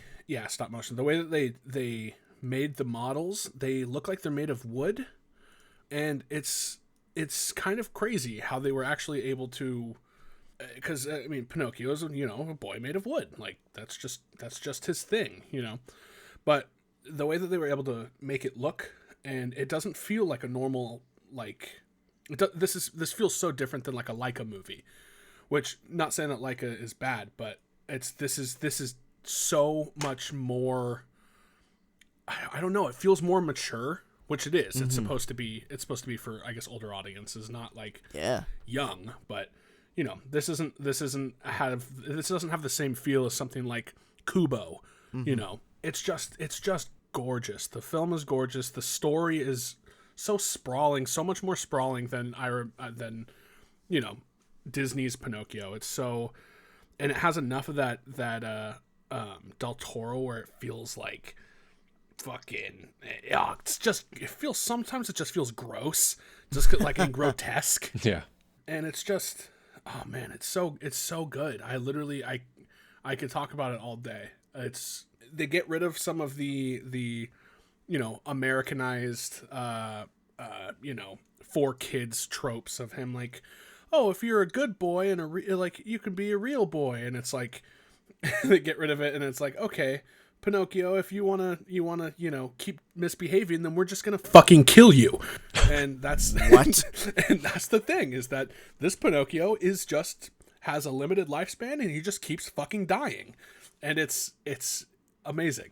The character designs for all the characters, they still look like his characters. There's like an angel, and the angel is like a biblically accurate angel. It's got eyeballs and its wings and stuff, and it is so, the movie is so fucking cool. And the one thing I was not expecting was a Pinocchio movie that had to do with Nazism. What? Oh. So it's just like, this movie's just fucking crazy. I love this movie so much. And if we ever get like a actual like release of it, I am definitely picking it up. But yeah, that's my number 4. Yeah. Guillermo del Toro. He'll give you a big hug and then rip your head off. Yeah, and then he'll kill Pinocchio. I guess. Shit, that's hardcore. I should have watched that ages ago. You should have. It's really good. Every time I do Del these, Toro. fucking good. every time I do this top 10s, I go like, oh yeah, there's like 60 movies that I fucking missed. Yeah, Tell me about it. Victor, They this sigh. would definitely be on the list if you saw. I'm sure it was. Yeah. Same, yeah. Damn. Del Well, Toro's we're gonna my have to do guy. this. We're gonna have to do like a redo in like a month. We'll do like a extended version of this. Yeah, Yeah, we'll do the just add on This is 5 yeah, additionals. movie Yeah. movie 4.5 is this Right. Alrighty, my number 3 is Pearl. Oh, okay. And this is another one that I didn't expect to really care about because I didn't see X yet. I hadn't seen either of these films yet. I'm like, Pearl looks cool. I'm going to watch X the night before. Didn't really care for X. I thought it was mid. I thought X was a mid movie. But Pearl is, I would say, Joker for women. Woo. Lady Joker. Lady She is the Joker. Lady Joker. When I left the theater, I genuinely was like, this is one of my favorite horror films. Really? And Ever? ever. Yeah. Like Whoa. top 5. I don't know what, like, I never expected an origin story to a fucking mid movie would be like so good, but Mia Goth's character Pearl is just such an interesting character, and watching her become who she is towards like, sort of get those sort of weird murderous tendencies, getting like the psychology of her and delving into that, I thought was just really fascinating. And her performances, it's just perfect. It's very dark, a lot more sad than I was expecting. Like her upbringing, her family situation is just so intense. It reminded me of like some of the scenes in Hereditary with the family, just like dreadful. You're like, fuck, I don't want to be here. This is like too much. This is too intense. It's not overly bloody and gory, but just the tension alone and the vibe of it's just so off and dark. I don't really know how to talk about the movie. It's just really good. It's just really, really good. I imagine partly because it's so closely tied to X that it makes it pretty hard to talk about. Well, that's the thing too. It's like you can see this without even seeing X, because I there's guess still so, like sure. another film after Yeah. this. Then it's basically turns into, and then X would be like the third one in the trilogy. Third one. Well, this is going to be a trilogy. Oh, I didn't know that. Yeah, they're coming out with one called Maxine. Oh, wow. Okay, that's cool. And I thought this was unique enough because both Pearl and X were released at the same year, Yeah. at different ends of the year. That's crazy. But no, I was just really fascinated with this, and I was just so surprised that I would enjoy this film so much. It's not a fun movie, really, in any means, like X was. X was a really like classics, like throwback to slasher, but this is more about why Pearl is the way she is, and like why she is. And honestly, by the end of it, I kind of rooted for her, even though she's clearly a little bit, I don't know, a little bit psycho. What? No way, dude. I'm right. Come on. Yeah, I mean, And- you can what? You can't have sex with a fucking scarecrow, and yeah, you fuck one scarecrow, and now you're a psychopath. Jesus Right. Christ. Oh, my bad. I'm sorry. But it's got one of the weirdest and best ending scenes of any film I've seen in a long time. Okay. And it's not one that I think, Chase, you could see it because it's not very scary. Oh, well, It's fuck you, gruesome and gross, but Oh no, Chase, you can see it. It's not scary at all, you little bitch. It's all right. Look, you said it on the pod, all I right? just don't like seeing them in theaters. Okay. Well, I think I'm you'll with have an you okay there, with Chase, time I'm with with this. Yeah, this one is. It's just more dark than it is scary, but yeah, man, I just left genuinely surprised, and yeah, who would have thought? Mia Goth is the GOAT. Dude, she's in. I She's guess. in Brandon Cronenberg's movie that comes out this weekend. I'm super excited for that. I Can't am wait. excited for that. I think I actually might go see that one. I like Possessor so much that I might just say fuck it and go see it. I'm scared. I might see it at the Cinebar though, so I can be a little bit. I can like Hammered? Not hammered. I'm not gonna get drunk Tipsy. where I work. Lil Loose. No, I'll come with you. You can squeeze my hand if you get scared. Loose. There we go. Josie, get out of here. I'm his man now. Oh, Oh, Oh. wait, what? who said that? Who said that? Guys, I'm scared. Someone joined the call. The call's coming from inside the house. It's Craig. It's great. Craig. Anyways, my number 3 is The Northman. This is gonna ruffle some feathers here. I think this is my favorite Robert Eggers movie thus far. That makes sense. I made a mistake when I said that this was his weakest and his strongest. That was a lie. The Witch is definitely his weakest film. This is Definitely. like in between. No, this is like his best and also like a little bit worse than the Lighthouse. Sorry, I just had to wouldn't- clarify that. I wouldn't even call it worse. It's definitely a more approachable It's just movie than it's different and more approachable than his last couple of films. Partly why I like it so much because I like The Witch and I like The Lighthouse. I eventually came around to The Lighthouse more, but The Northman I just got right away. I wanted just a simple metal revenge story with Nordic warriors, and I get that, but there's also a very gritty, very adult tone to the whole thing because it's not just a clear, cut and dry, good guy gets revenge on a bad guy story. There's a lot of layers going on with it. It's set in like modern history, but you'd swear this was like another world. The fantasy aspect is so cool. And it's also not short on little dark humor from time to time. The part when he shoves like a giant troll's head up its own butt, like a ghost troll or something like that. that got me. That was Wait, rich. hang on. What? That happened Yeah. in The Northman? Yeah. He shoved What a of a fucking butt? troll's head up its own ass? No. So he's got to get a sword. He's got to get a specific kind of sword, but he's got to. Oh, he just sort of shoves it in his butt, right? Oh, Yeah, it's not a troll. It's more No, like okay, I remember. I was like, a wait, giant. what? I forgot about the sword. I kind of forgot what movie we were The talking Thor. about.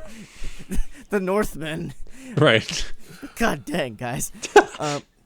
But no, and Alexander Skarsgård, he is a beast. Bro is If he absolutely fucking jacked in this movie, dude. Man, if you were to do a third Doom movie, not that you should, but if you had to do a third Doom movie, Skarsgård would be your Doom Slayer. For The guy- Doom? Yeah. Like, he's jacked as hell. He's No, tall dude, as you hell. need The Rock again. Fuck The Rock, man. He's got half the talent that Skarsgård does. Half just- he's got twice the muscles, though. That, okay, fine. As But a Doom still. Slayer, you must have big muscles. Yeah, and a huge Yeah. dick, and I doubt that. Right. I doubt that Alexander Skarsgård's penis is larger than the Rock's. There's no. We might find out in Infinity Pool. Samoan energy. Oh, I bet we might find out. I'll Yeah, we might find I'll out. get back to you guys on that. Right.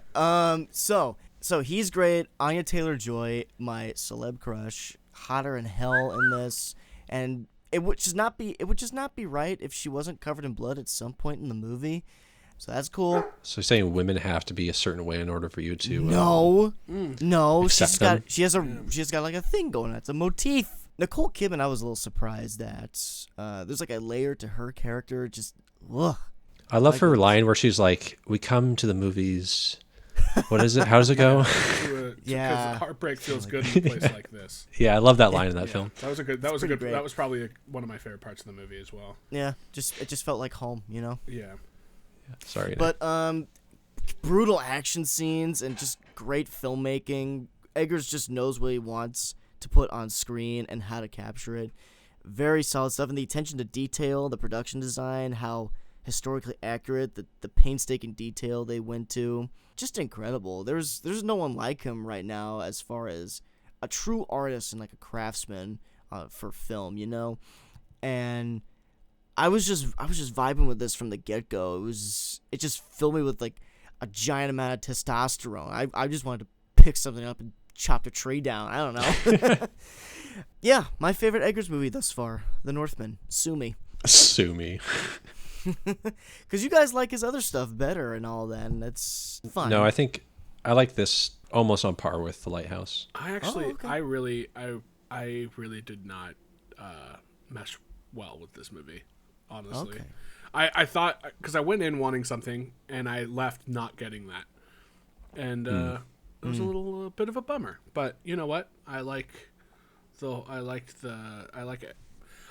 movie. I don't know. I don't fucking know. Yeah, did you guys review this movie when it came out? Yes, but Ryan, I don't think he finished editing it. Did we talk about it? We did. Oh, really? Shame. Was I there?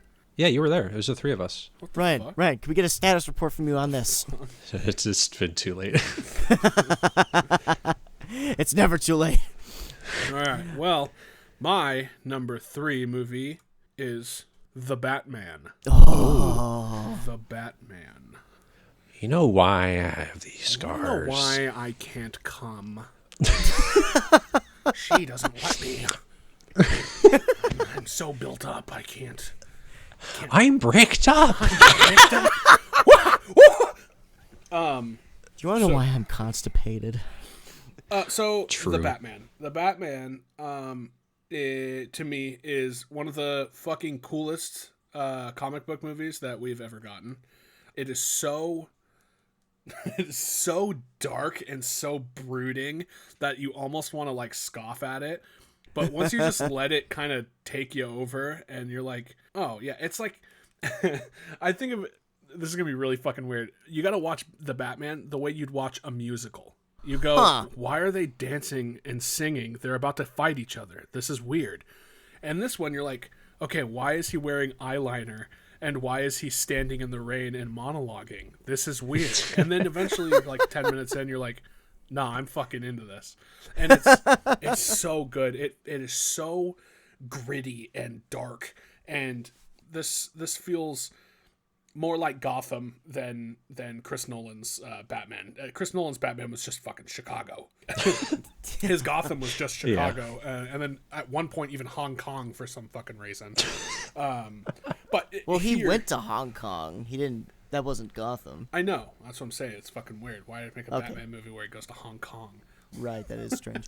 Continue. Learn Chinese. Anyway, but this is probably my favorite Batman movie, I would say. I like it. I think it is a much stronger movie on its own than The Dark Knight, which is arguably like the best Batman film.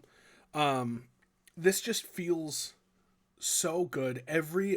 Every performance is on par with the other. It's like you can't go and say, oh, Rob Patterson's better than Colin Farrell. Oh, Colin Farrell's better than Jeffrey Wright. Oh, Jeffrey Wright's better than Paul Dano. It's like they're all so fucking good that it's just you're watching great actors do their thing, and it's so fucking cool. And this Batman is smart. He's not just like a brute, kind of like how I feel like Ben Affleck's Batman was just like this hulking like figure, which I think he did a great job in that, but this feels like the detective. He's young. He knows that he's not going to win every fight, but he can handle his own if he needs to, and he's going in with gadgets. There's fucking the Batmobile is sick, and it doesn't get revealed until like almost like to the third act. It's just also, if they would have just left the Batmobile out of all the trailers and had the Batmobile be revealed in the movie, I would have shit my fucking pants. It is so fucking cool, and it's so simple. It makes so much sense. Oh. But yeah, this is a solid ass movie. If I had to choose standout performances, obviously Robert Pattinson and Paul Dano. Like these guys were incredible. Paul Dano is such a weird little freak, And there's even a scene like we're hearing him like talk as this like, oh, you gotta do this, oh, you're gonna have to, and then there's like a recording that we find at his house, and he's like, hey guys, thanks for watching. Thanks for coming and checking us out. I really appreciate all the love I've been getting. Like, oh my god, it's it's amazing. And so what you're saying is the Riddler's a YouTuber in this universe? yeah, kind of. Unbelievable. He's more of like a Twitch Amazing. streamer. But yeah, Amazing. but yeah, this is a good fucking movie, and it's by far the best Batman movie in my opinion. And my favorite performance from Paul Dano this year, Fableman's, he did fantastic as well. But God, when Paul Dano was able to act like a weird little freak, oh shit, dude, I'm in. Sign me up. Yeah. Batman's my number 3 movie of the year. That's lower than I expected it to be. Yeah, see, I told you guys I should have watched this movie. You should have. You should have watched it. I should have watched it too. We all could have watched it. I own it. Multiple times I said, hey guys, you want to watch this? And everyone said I know, no. you actually I never got offered. Everyone messages. said fucking no. I asked you, You multiple offered. times while you guys were here. Oh I said, I don't During know the if I'll be able During to. the 48, I'm like, hey, when we're done, we can watch Batman. But no one wanted to do it. we were tired. And Something in my ass. Something's in my ass. I'm going to watch that movie tonight now, out of spite from all you guys. I found that video, by the way. It's hilarious. Something's in my ass. Do they play that song in the movie? Not that version. No, not that version. But something in the actual- way they do actually play it, and it's fucking sick. So, Awesome. Looking forward to it. yeah, man. Good fucking movie. Already. Victor, drop a deuce. Bum bum bum bum bum bum bum bum. Drop that shit, son. After Sun. After Sun. I'm upset. Oh, you didn't see it yet? No. This fucking guy. I'm gonna No, you sent just me a grill link you to the whole like, it's only time. $6. You can log in if you want into mine, so you don't have to pay for it. And I'm like, nah, I got paid, son. I don't need it. This guy. Oh, I'm gonna grill you hard on Fucking this. bitch, dude. So this is a film that it's getting lots of praise for. Everyone's like, "Oh my god, this is so good." It's like, and I was like, "Shut the fuck up." So I gave it a try, and at first I was like, "Yeah, this is about what I expected." It's like an indie film. It's an indie A24 film about like a father and daughter. Like, okay, I get it. And then like the more it goes on, I start to feel like attached to these characters. I'm like, oh, you get to see their dynamic and like what's really going under the like what's underneath the surface about the story, because it seems very cut and dry, but you get these details throughout that give you more of the story and context as to what's going on here. And I won't give too much away because it's best enjoyed without knowing anything, but it's basically about this main character kind of reflecting on this vacation with her father, almost trying to figure out like what went wrong, what's going on. And by the end of it, dude, I was fucking bawling. Like it's something that's one of those films that really sneaks up on you. And this, like, it got me so good. It's very emotionally powerful. Paul Mescal, he plays the father in this, and he's amazing. Same with the daughter, Frankie. Just wonderful performances, and a story that just, the more I thought about it afterwards, I just fell more in love with it. And just, I don't know, it seems deceivingly simple, but the more you think about it, it's a really sad story, and it makes you, it deals with some really difficult issues, but it's one I feel like is really worth watching. And if you need a good cry, this might give you that. Well noted. Josie loves her crying movies. So This might be a good one. This might be a good one. So I thought I was really surprised by this, and I was really thankful that a film that I thought might be overhyped actually was deserving of the praise. Nice. So that's always a good thing. That was reassuring. I love it when that happens. Yeah, so that's my number 2. Nice. Wonderful. Okay, my number 2. Get ready for this. Are you ready? You're gonna be ready. shocked. I'm ready. Oh boy. It's down, down, down, down, down, it's Top Gun Maverick. Nice. What was that? Oh, Take My Breath Away. Yeah. The other awesome fucking song. That song's in, do they have a, okay, real quick, they have a, I was talking earlier about Wong Kar-wai. His first feature-length movie is a movie called As Tears Go By. And they have a fucking Mandarin version of that song in fucking As Tears Go By. It's actually That's pretty sick. epic. I got to see that. Sweet. Yes, Top Gun Maverick. Top Gun was one of my favorites growing up, and I still love it to this day. No one does action movies like Tony Scott anymore. But yeah, Top Gun Maverick, I was not sure what to expect, but then the trailer dropped, and I got really hyped for it. This is going to be baller. And then a coronavirus outbreak happened. We didn't know when that day was going to come. And then finally, they said, this is the day. We're putting it in theaters exclusively. And we've had to weather that movie for, I think, 4 months at work. It was fun every minute of the way. Yep, totally fun. All the whole time. The movie itself is fucking awesome. Compared to a lot of other Legacy sequels, it does not try to just use it to coast by to deliver some kind of political message or something like that. No, Maverick is still Maverick. He's still an ace in the cockpit. He can still take down bad guys like no one's business. But he's also very a deeply hurting man. He still hasn't recovered from tragedy, and he's trying to move on with his life, but he just can't quite get it. And then his best friend's son gets caught up in the mix, put on the line for training to do a really dangerous mission where someone might not come home. That's on top of the other pilots he's got to train. There's so many emotional layers to the characters and the story. It's incredible. I was with it the whole time. And this is probably Tom Cruise's best performance in a while. Like, Ethan Hunt's one thing, Mission Impossible, he's great, but there was drama behind this. They had a really solid framework to go off of for the story, and they took it. I still think that Tom Cruise's best performance is Les Grossman. Okay, yes.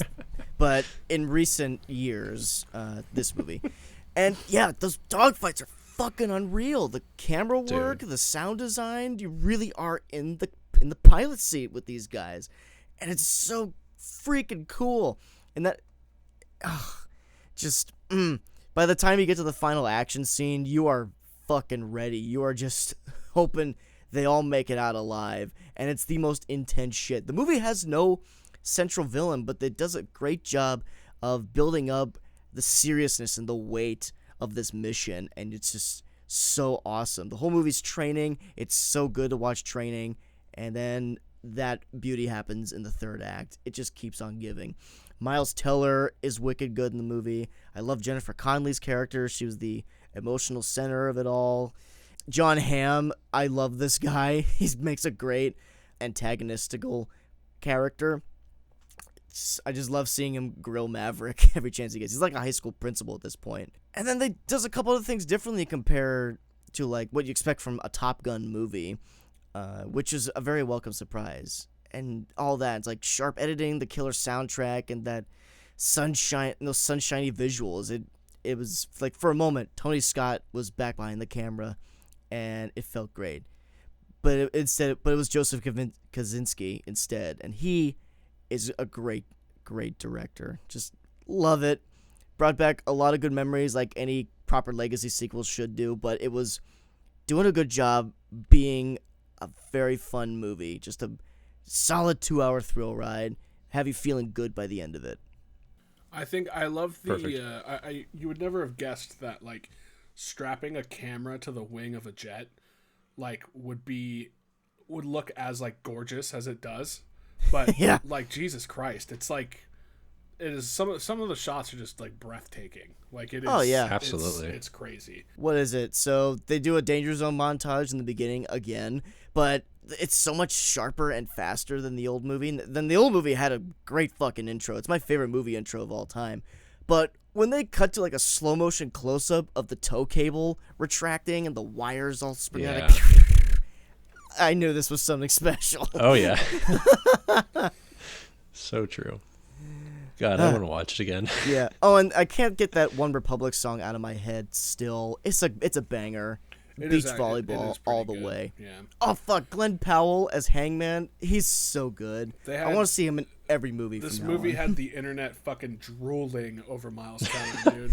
The internet, TikTok was a fucking feral wasteland when this movie came out, dude.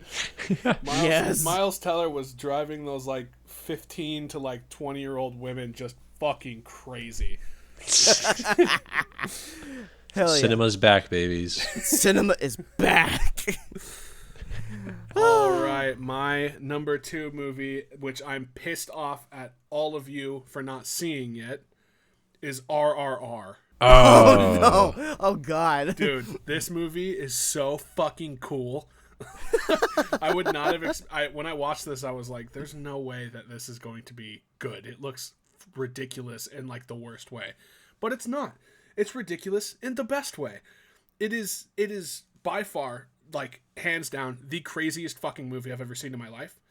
You're not going to guess what's going to happen at all. You're going to think, okay, well, here is the intro to this film, and it's an action film. It's like, oh, this is really emotional. This little girl is getting taken from her family, and then immediately it jumps into this dude fucking swinging on vines and fighting and escaping a tiger. Like, what the fuck? wow. Like, it's the craziest thing. There's the scale of this is fucking crazy.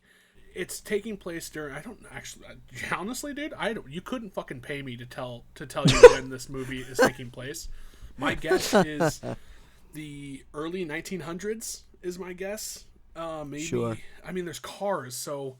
Yeah, 1920. Is it 1920? Yeah. Yeah. So yeah, the fucking 20s, like, you've got your native Indian people here, and then you also have your fucking European colonists coming in, and and they there's like kind of like a love story between one of the main characters, and it's just, the movie's solid. Like, you wouldn't expect it to have like this much heart, but the movie actually has some like sad shit in it.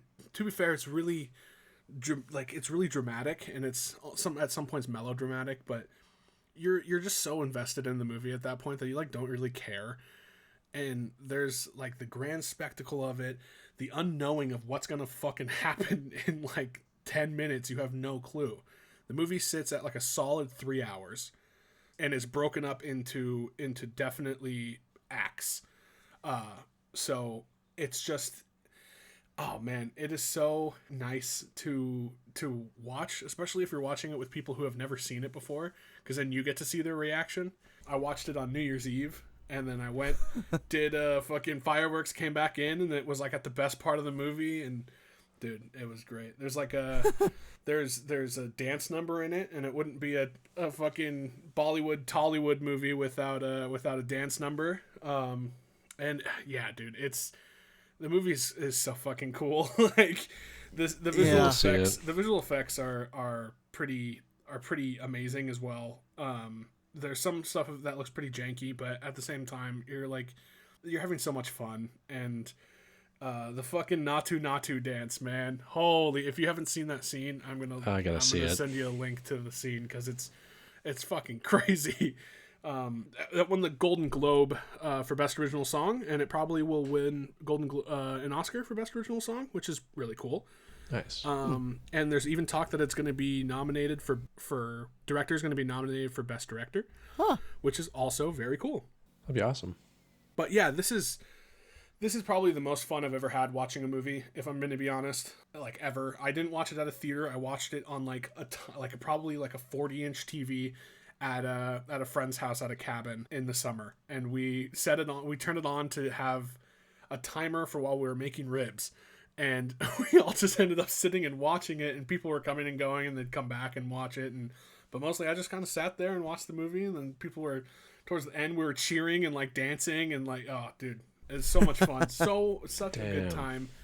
Definitely by far one of my favorite movies of the year, and 100% the craziest fucking movie I've ever seen.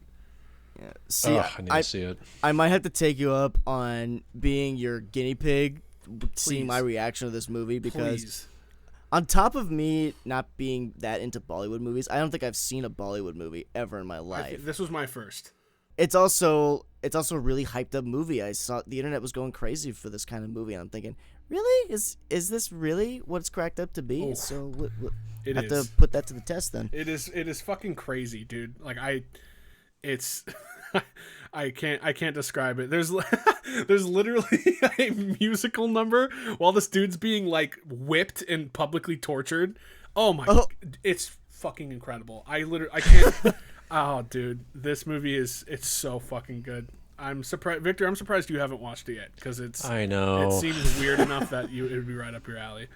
I wanted to. There's like 6 movies that I really wanted to see before this. It sucks so. that this year all the movies are like fucking 3.5 hours long.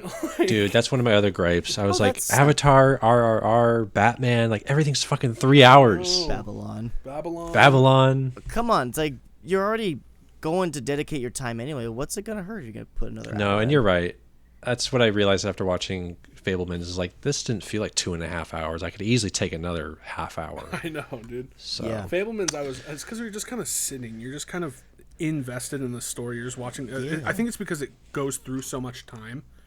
yeah, like- it's sort of a very passive Yeah. watching experience. Yeah. I just wish that we just like show me Jaws, man. Just like that's all you had to do. Just show me Jaws. Yes, get to that point. All right. Now, Very good. the last ones ever. All right. So I kind of cheated last year. I included a movie that wasn't technically a 21 release. I flubbed because that movie was actually released this in 2022, but it was released in festivals in 2021. So Okay. I already included it, so I won't include it in this one. But if I was to, entertain me, Yes. let me have my moment. All right, fine. I guess. Jesus Christ. We're if I played my cards differently, We're All Going to the World's Fair would have been number 1 this Okay, year. yeah.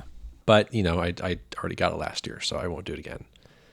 So my number 1, and I'm probably gonna get canceled for this. Honestly, I could probably go between this and my number 2 as my number 1.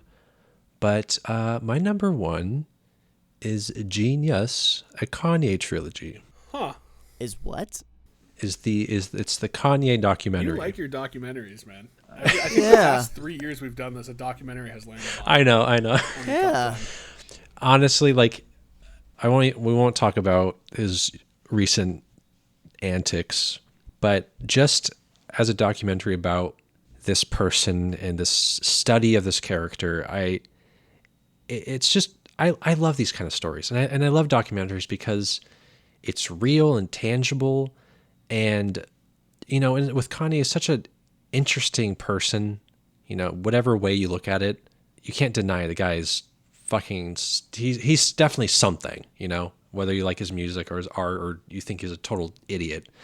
Just seeing him from the start to around the time where he is now and why he is who he is, I felt a lot of like conflicting emotions with this film because you could see why someone would turn into who they are now due to like the loss of a parent, someone who was there supporting you through fucking everything, and then they're just gone, and what that could do to someone. Like, you could see why he became just so full of himself and so egotistical.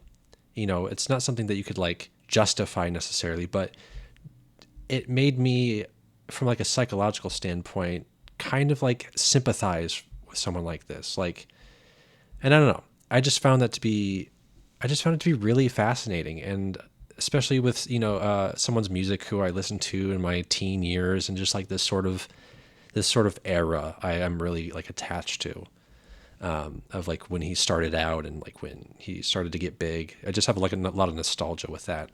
So, and it also has to do a lot with like his mom is like a big part of this too, and she seemed like such a sweet, loving person, and just seeing that like support that she gave Kanye was like so heartwarming, and like their scenes together, it's just really good. And the person who directed it, Cudi, it was like one of his best friends. Like Kid Cudi?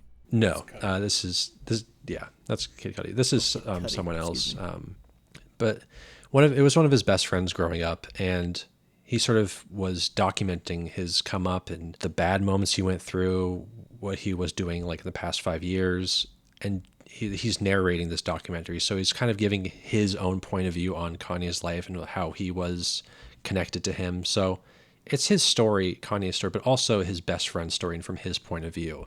So it's not like a praising Kanye documentary at all. Like, he's still very critical of him and explaining how he made him feel when he became popular. Like, he felt left out and alienated, and like he lost a friend. And it's just like, I don't know, to me, really fascinating, and one that I would definitely watch again.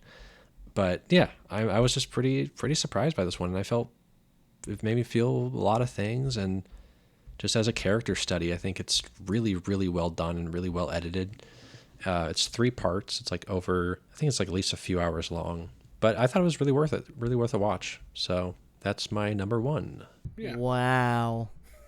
Yeah. I think Kanye's brain is so interesting to me. Yeah.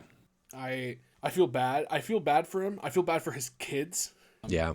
And Saint West and Northwest or whatever. Saint Solomon North. And like it's I feel for him. I don't like him, unfortunately, anymore. It's too bad that he's just taken himself too far at this point. Mm-hmm. But I do feel for him, and so I'm interested to see that. I've heard that came out like a few months ago. Yeah. I think it came out during like the summer. Yeah. He is the most interesting man in the world.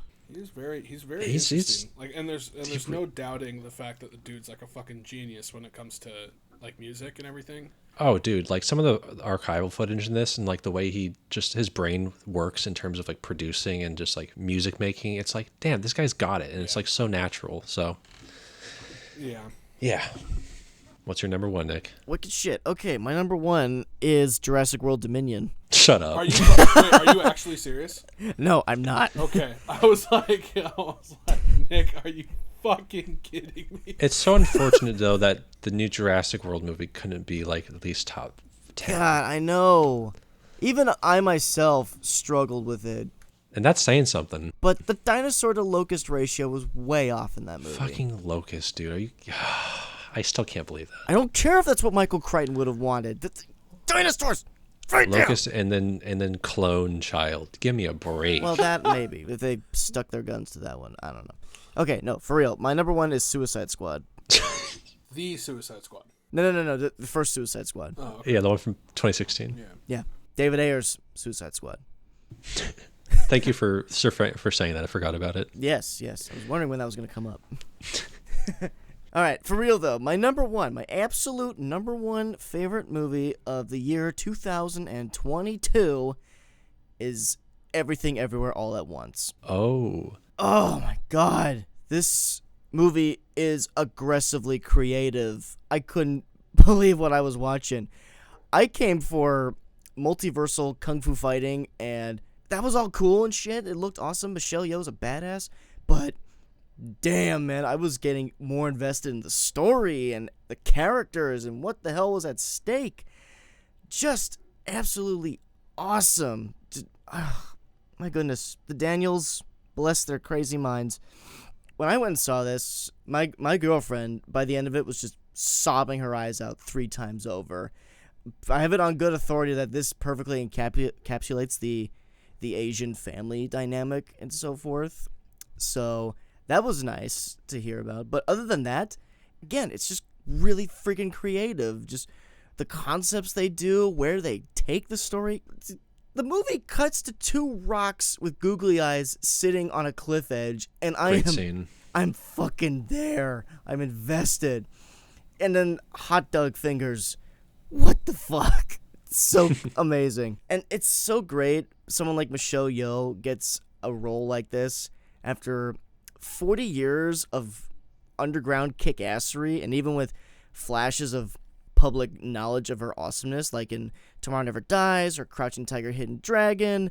This is her role. This is so cool. She gives it her all, not just in the fight scenes, but she is such a compelling character, a woman who has gone through the years, hasn't done much with her life, but is just trying to really hold on to what she has, a daughter that doesn't that's starting to lose a bond with her, and her husband falling out of love with her, and the pressures that her father put on her after generational pressures and all that.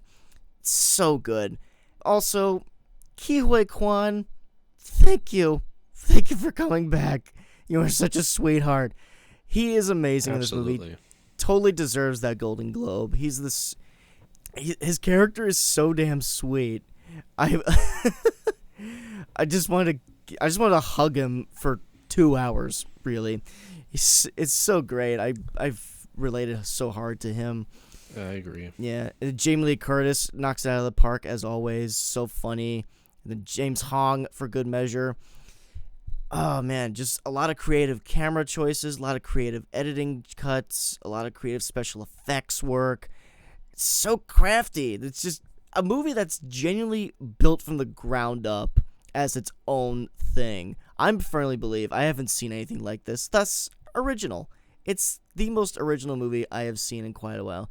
Even when you could sort of compare a lot of aspects, like definitely The Matrix came up a lot when I was thinking about it, but it's nothing like that. It's doing its own thing. It's a whirlwind of emotions, but it's also very exciting and thrilling. It's got the kung fu fights. It's got the family drama. It's got the wacko, slapsticky comedy. So much going on. And maybe it is all for the sake of just being weird, or a lot of it is, but I'm there. I was with it. This is a weirdo movie I can get behind. But it's not strictly weirdo. There's a heart behind it. There's real love put into it. And I couldn't believe we were blessed with such an amazing piece of art in our day and age. Yeah. Yeah. Meanwhile, number 10 over here. Yeah, it's still my number one's also Everything Everywhere. Who would have thought? I don't know. I went into this movie just seeing the trailer for it, or not even. I don't even know if I did. I saw a trailer for it, and I looked up nothing else. I was like, this looks weird, and then I went and saw it. I took Josie to it. I was like, hey, we're gonna go see this movie. She had seen nothing about it at all. Didn't know who the directors were, didn't know who was in it, didn't know what the movie was about. She had no clue. She was just like down for the ride.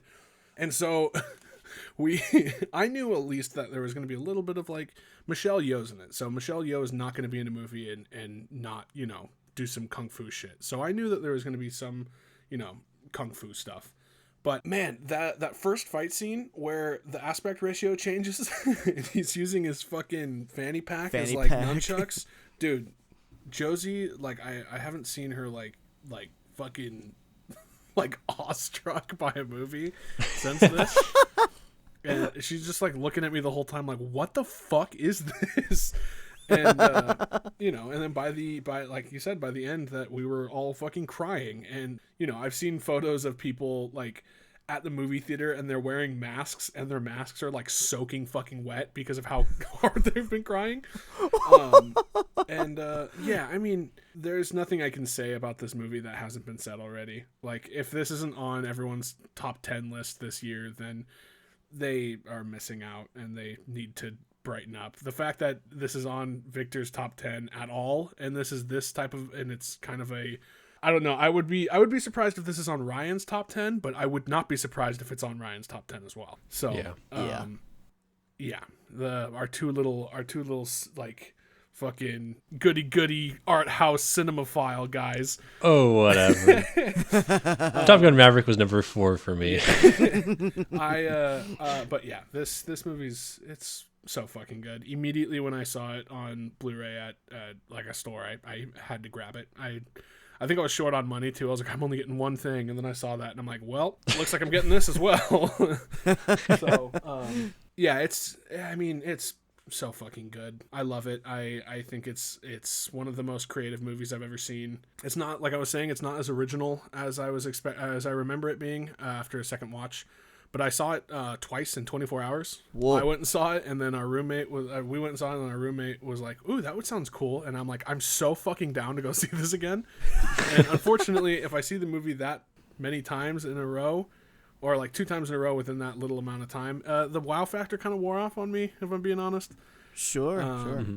And but But yeah, I mean, still best movie of the year by far, in my opinion. Yeah.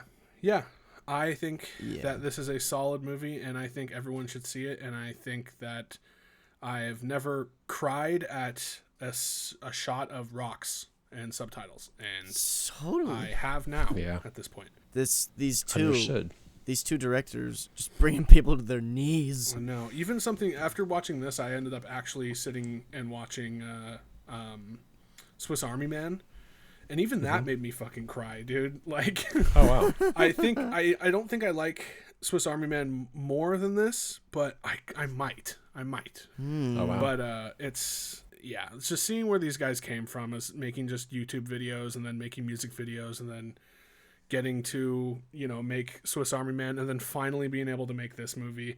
Like, you can tell that this is like a passion project that they put like love into. Also, the visual effects in this movie are insane, and it was only done by a group of like 7 people. Oh wow. It's just nuts. And I mean, the visual effects aren't like super crazy, but they're professional quality, and the fact that it was done by a group of 7, like that's just insane, and I love to see it. Yeah, by far my favorite movie of 2022. Sweet. Yeah. Side note, one of them still looks like Victor, and it still creeps me out today. Dude, One of them yeah, does look like seriously. Victor. That is very true. I was watching it. It's so and I was like, bizarre. whoa, that's fucking weird. Dude, honestly, like I was having a moment of like disbelief. I was like, "Oh God, am I like alive right now? Am I in a psychosis episode? What's going on?" Do I look like who I actually think I look like? What the fuck? Yeah. Did I do this interview and not? Is this remember? me? Oh, that's too good. Oh, boys. Well, what a beautiful top 10. What a great year, man. I think we had all of us had like 5 of the same movie on there. Yeah. Pretty much. Is there any dishonorable mentions do we want to mention really fast? I had. Jurassic World. Yeah. Yeah. I honestly didn't see many bad movies, thankfully. The only one that I would say that's like, okay, besides Jurassic World, like I still had fun with it, but like it's still a stinker. Yeah. I just saw this movie called Not Okay on Hulu. Oh. With, and it was, what's her name? Zoe Deutsch. yeah, it's just kind of cringe. It's not as clever as it thinks it is. Yeah, so Yeah. those are my dishonorable mentions. My dishonorable mention for the year has to be fucking Morbius. Oh God yeah. Damn. What a poo-poo stinky movie. That's the first time I've left a movie, and I immediately looked at Josie and I was like, wow, that was really bad. Yeah, you really saved her arm on that one. Yeah, dude. Victor, have you seen Morbius? No. Dude, they literally, I'm not even fucking kidding. They dubbed Tyrese's line, instead of saying "you saved my ass" back in the war, they dubbed it and said "you saved my arm."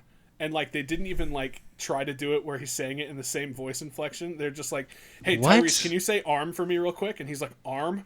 And so it dubs. They don't try to make his mouth move differently. They just fucking threw it over. No like it was way. For TV. It was fucking crazy. And then, But it's in the theater too? yes. It went in there. And then in one shot, What? I'm not even kidding, there's one shot where they have to put a fucking robot arm on him because they didn't want to say ass. No way. He really saved right. my arm back in the war.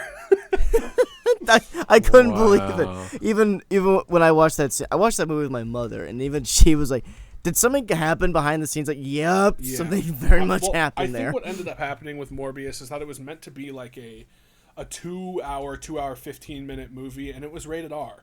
And the studio was like, nope, not going to happen. And so they edited it down to shit. And then also, oh my God, there's an after credit scene that's trying to link it to the MCU and shit. And it's literally just fucking Michael Keaton as Vulture. And he's like, I don't know how I got here, but I have a feeling that it has something to do with Spider-Man. Like, that is word for word the fucking line that he says. And then What the That's fucking shit is embarrassing. this? and then he even goes, and after that, he goes, I have a feeling that us bad guys should team up and do some good. Not joking. That is the word. Like, was this written by a fucking, like, 10-year-old? Are you kidding me? And then and then Morbius goes, I'm listening. And people said That's some. so stupid. And people say somehow Palpatine returned is a low point in screenwriting. It is. It's Yeah. yeah. I think other Well, I would. dishonorable mentions are all of the Marvel movies that came out this year. Wow. Okay.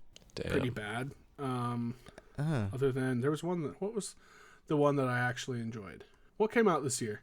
Doctor Strange, No, Thor 4, definitely not. Black Panther 2. Okay, Black Panther wasn't terrible, but it was too long, and they shouldn't have made it because Chadwick Boseman was the best part of the movie. Sure. Yeah. Unfortunately, he's no longer with us. So, Black Panther 2 was also poo-poo stinky because they made it and they shouldn't have. But yeah, Thor: Love Yeah. and Thunder was really, really fucking bad. Damn. Yeah. It's just. Yeah. Taika Waititi needs to have a leash on him just a little bit. He's funny, but you gotta rein him in. You can't let him go hog wild, you know. I guess. I think Marvel was just like, yeah. Everyone like Thor. Do it again. Hey, we don't have enough. We don't have enough Yeah. fucking fart jokes in this one. Can you go ahead and add some more? It's like a Family Guy episode. How about the screaming Yikes. goats? Can we put those in there too? Yeah, or there's like the fucking floating head CG. Oh my god. Oh yeah, I Fucking Doctor Strange also had some of the worst CG I've seen in movies in a long time. Wow. Like they had a shot What's where going he had on? to like the end credit scene makes no fucking sense at all. He has a third eye on his forehead, and they literally just masked out his eye and duplicated it and put it on his head. I'm not even kidding. I could do it in Photoshop right now, like, and it would look the same. It's so bad. What is going on with those people, They're dude? shitting the bed. Crazy. They're shitting the bed. Yeah. I was gonna say, what was the movie? There was a movie you were talking about where Avatar. You were praising the VFX guys. I would say I'm right there with you, man. With all these talks of unionizing VFX artists and so Yes, forth, like please. shit, yeah, man. Let them get their just due. Yeah, so that we don't end up getting shitty movies like it's just dude. I could talk about Marvel and their visual effects all fucking Yeah. day, son. Yeah. Right now, I'll just talk about my dishonorable mentions. I think the worst movie I saw in 2022 is a movie called Blood Bite. It is a Chinese-made killer shark monster movie that is all kinds of wrong in every department, it seems like. You want to talk bad visual effects? This one looks like it was made by maybe a second-year user of After Effects. The shark itself is not that cool looking. The shark on the poster looks cooler than the one in the movie. It's just a red shark, nothing new. And they do dry for wet effects instead of actually shooting in water tanks and having the actors swim. It's them on wires, and then the physics not making any goddamn sense. All the characters are horribly stereotypical, and it rips off of just other movies, even worse movies. Like, when you're ripping off of Jaws 3D instead of Jaws, the good one, you know you got some fucking problems. So there's that one. There's another one called Significant Other, which had the most bizarre tonal shift I had seen in a long time. Could not believe it was the same movie. Morbius was bad. Oh, yeah, and there's also The Bubble, which is supposed to be like Tropic Thunder for the coronavirus age of the film industry. It just got depressing at a point. I mean, sometimes there was a funny gag or two, but geez, these people are just. Who would want to make a movie with these people? It's so bad. I would honestly. Go ahead, sorry. I was gonna say I'd rather watch the movie they are making than the movie I'm watching right now. It's like a cheesy monster movie called Cliff Beast 6, and they shoot pteranodons in the balls with flamethrowers. I'd rather watch that. That sounds way more entertaining. I think this year we got a lot of mention of COVID, and I don't know, dude. I think it's fucking cringy to bring it up and put it into a movie. Like, oh man, like that was one of my biggest reasons why I didn't mesh well with Glass Onion, because Glass Onion, they kept bringing up like, you're gonna get canceled for that, like, oh, COVID during this, COVID caused that, oh, you're gonna get canceled, and it's like, it's old people that don't know about like young people, and they're like, oh, we're gonna write it and I'm just gonna talk to my daughter and my daughter's gonna tell me, and it's not like the real internet. It's like it's bad. I think yeah, even in The Bubble, they were it was so dated right away. They're doing the nasal swabs and the like 2-week quarantines, and they wear the behind the camera people wearing the face masks and all that, like the clear the clear plastic shit. It's not funny. It's just annoying. Yeah. I think the internet and COVID has rotted the brains of the people. I think so. I think Being chronically online is just like a disease. Yeah, I think what happened was is that you've got these like, 50-year-old like people, 50-year-old people who didn't really have time to be on the internet, and then because of quarantine, they like got really into the internet, and so now they think they're experts at it. And so they're like, "Oh, you know what was really big? You know what we should put in our movie? We should have Benoit Blanc playing Among Us. That would be so funny. Wouldn't that be God, funny?" I Like, fucking shut up. Jeez, the fact that an Avengers movie could do a better Fortnite joke than Glass Onion and Among Us joke shows you. That was cringe too. That was cringy too. No, that was actually pretty good. I thought it was funny, but it was like funny as in like, wow, did they actually fucking put this in the movie? That's the only. That's the only reason why. I don't know. I don't know. There's some stinkers. Black Adam is also pretty bad. Yeah, it wasn't great. I honestly enjoyed it more than all of the Marvel movies we got this year, to be honest. Yeah. But yeah, I mean, it's the movie's like a giant run-on sentence. There's no real structure to the movie, and at a point, I just kind of turned on my Godzilla movie mode, sort of just kind of letting it go until the next fight scene comes and watch them destroy some shit. That's kind of how I went into it too. And also now that like they had the big ending reveal of Superman, and now it's fucking useless because James Gunn is like completely like retconning all of the DCEU, which is probably for the best. But the hypest part, like, oh, you got to make sure you watch it until the end of the movie. Oh, fuck, it's Superman. And then it's like, by the way, we're recasting everyone, and The Rock no longer gets to be in my fucking movies anymore. Good Lord. What a Chad move. Yeah. Man. He'll gun you down. There was one called Fall, about these girls stuck on top of a really high tower. Yeah, that looked bad.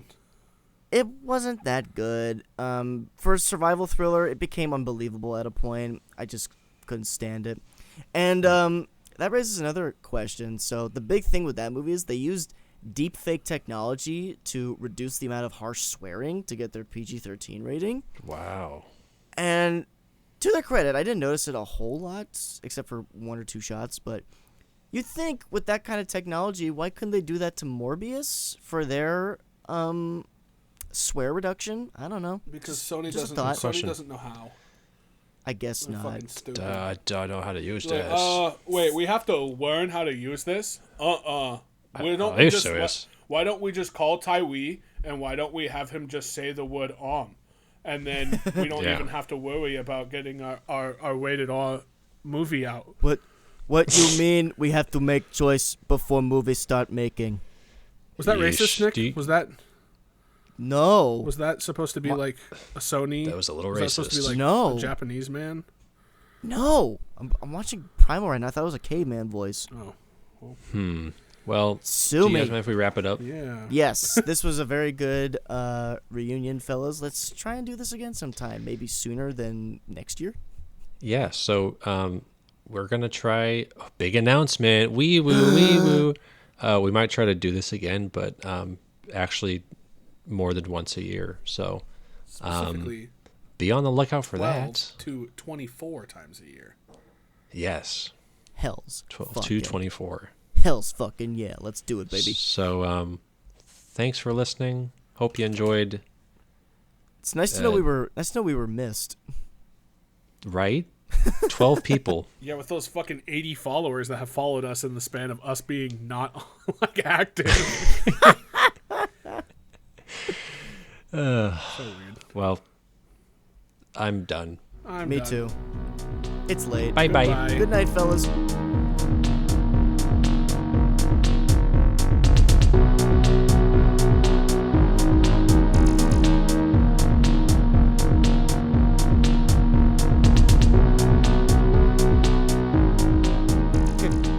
this actually my dog's barking. Needs to be let inside.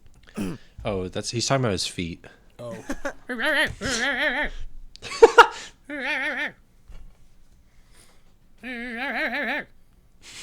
God, that's such an ugly sounding dog. Start the clock. Start the clock. Go.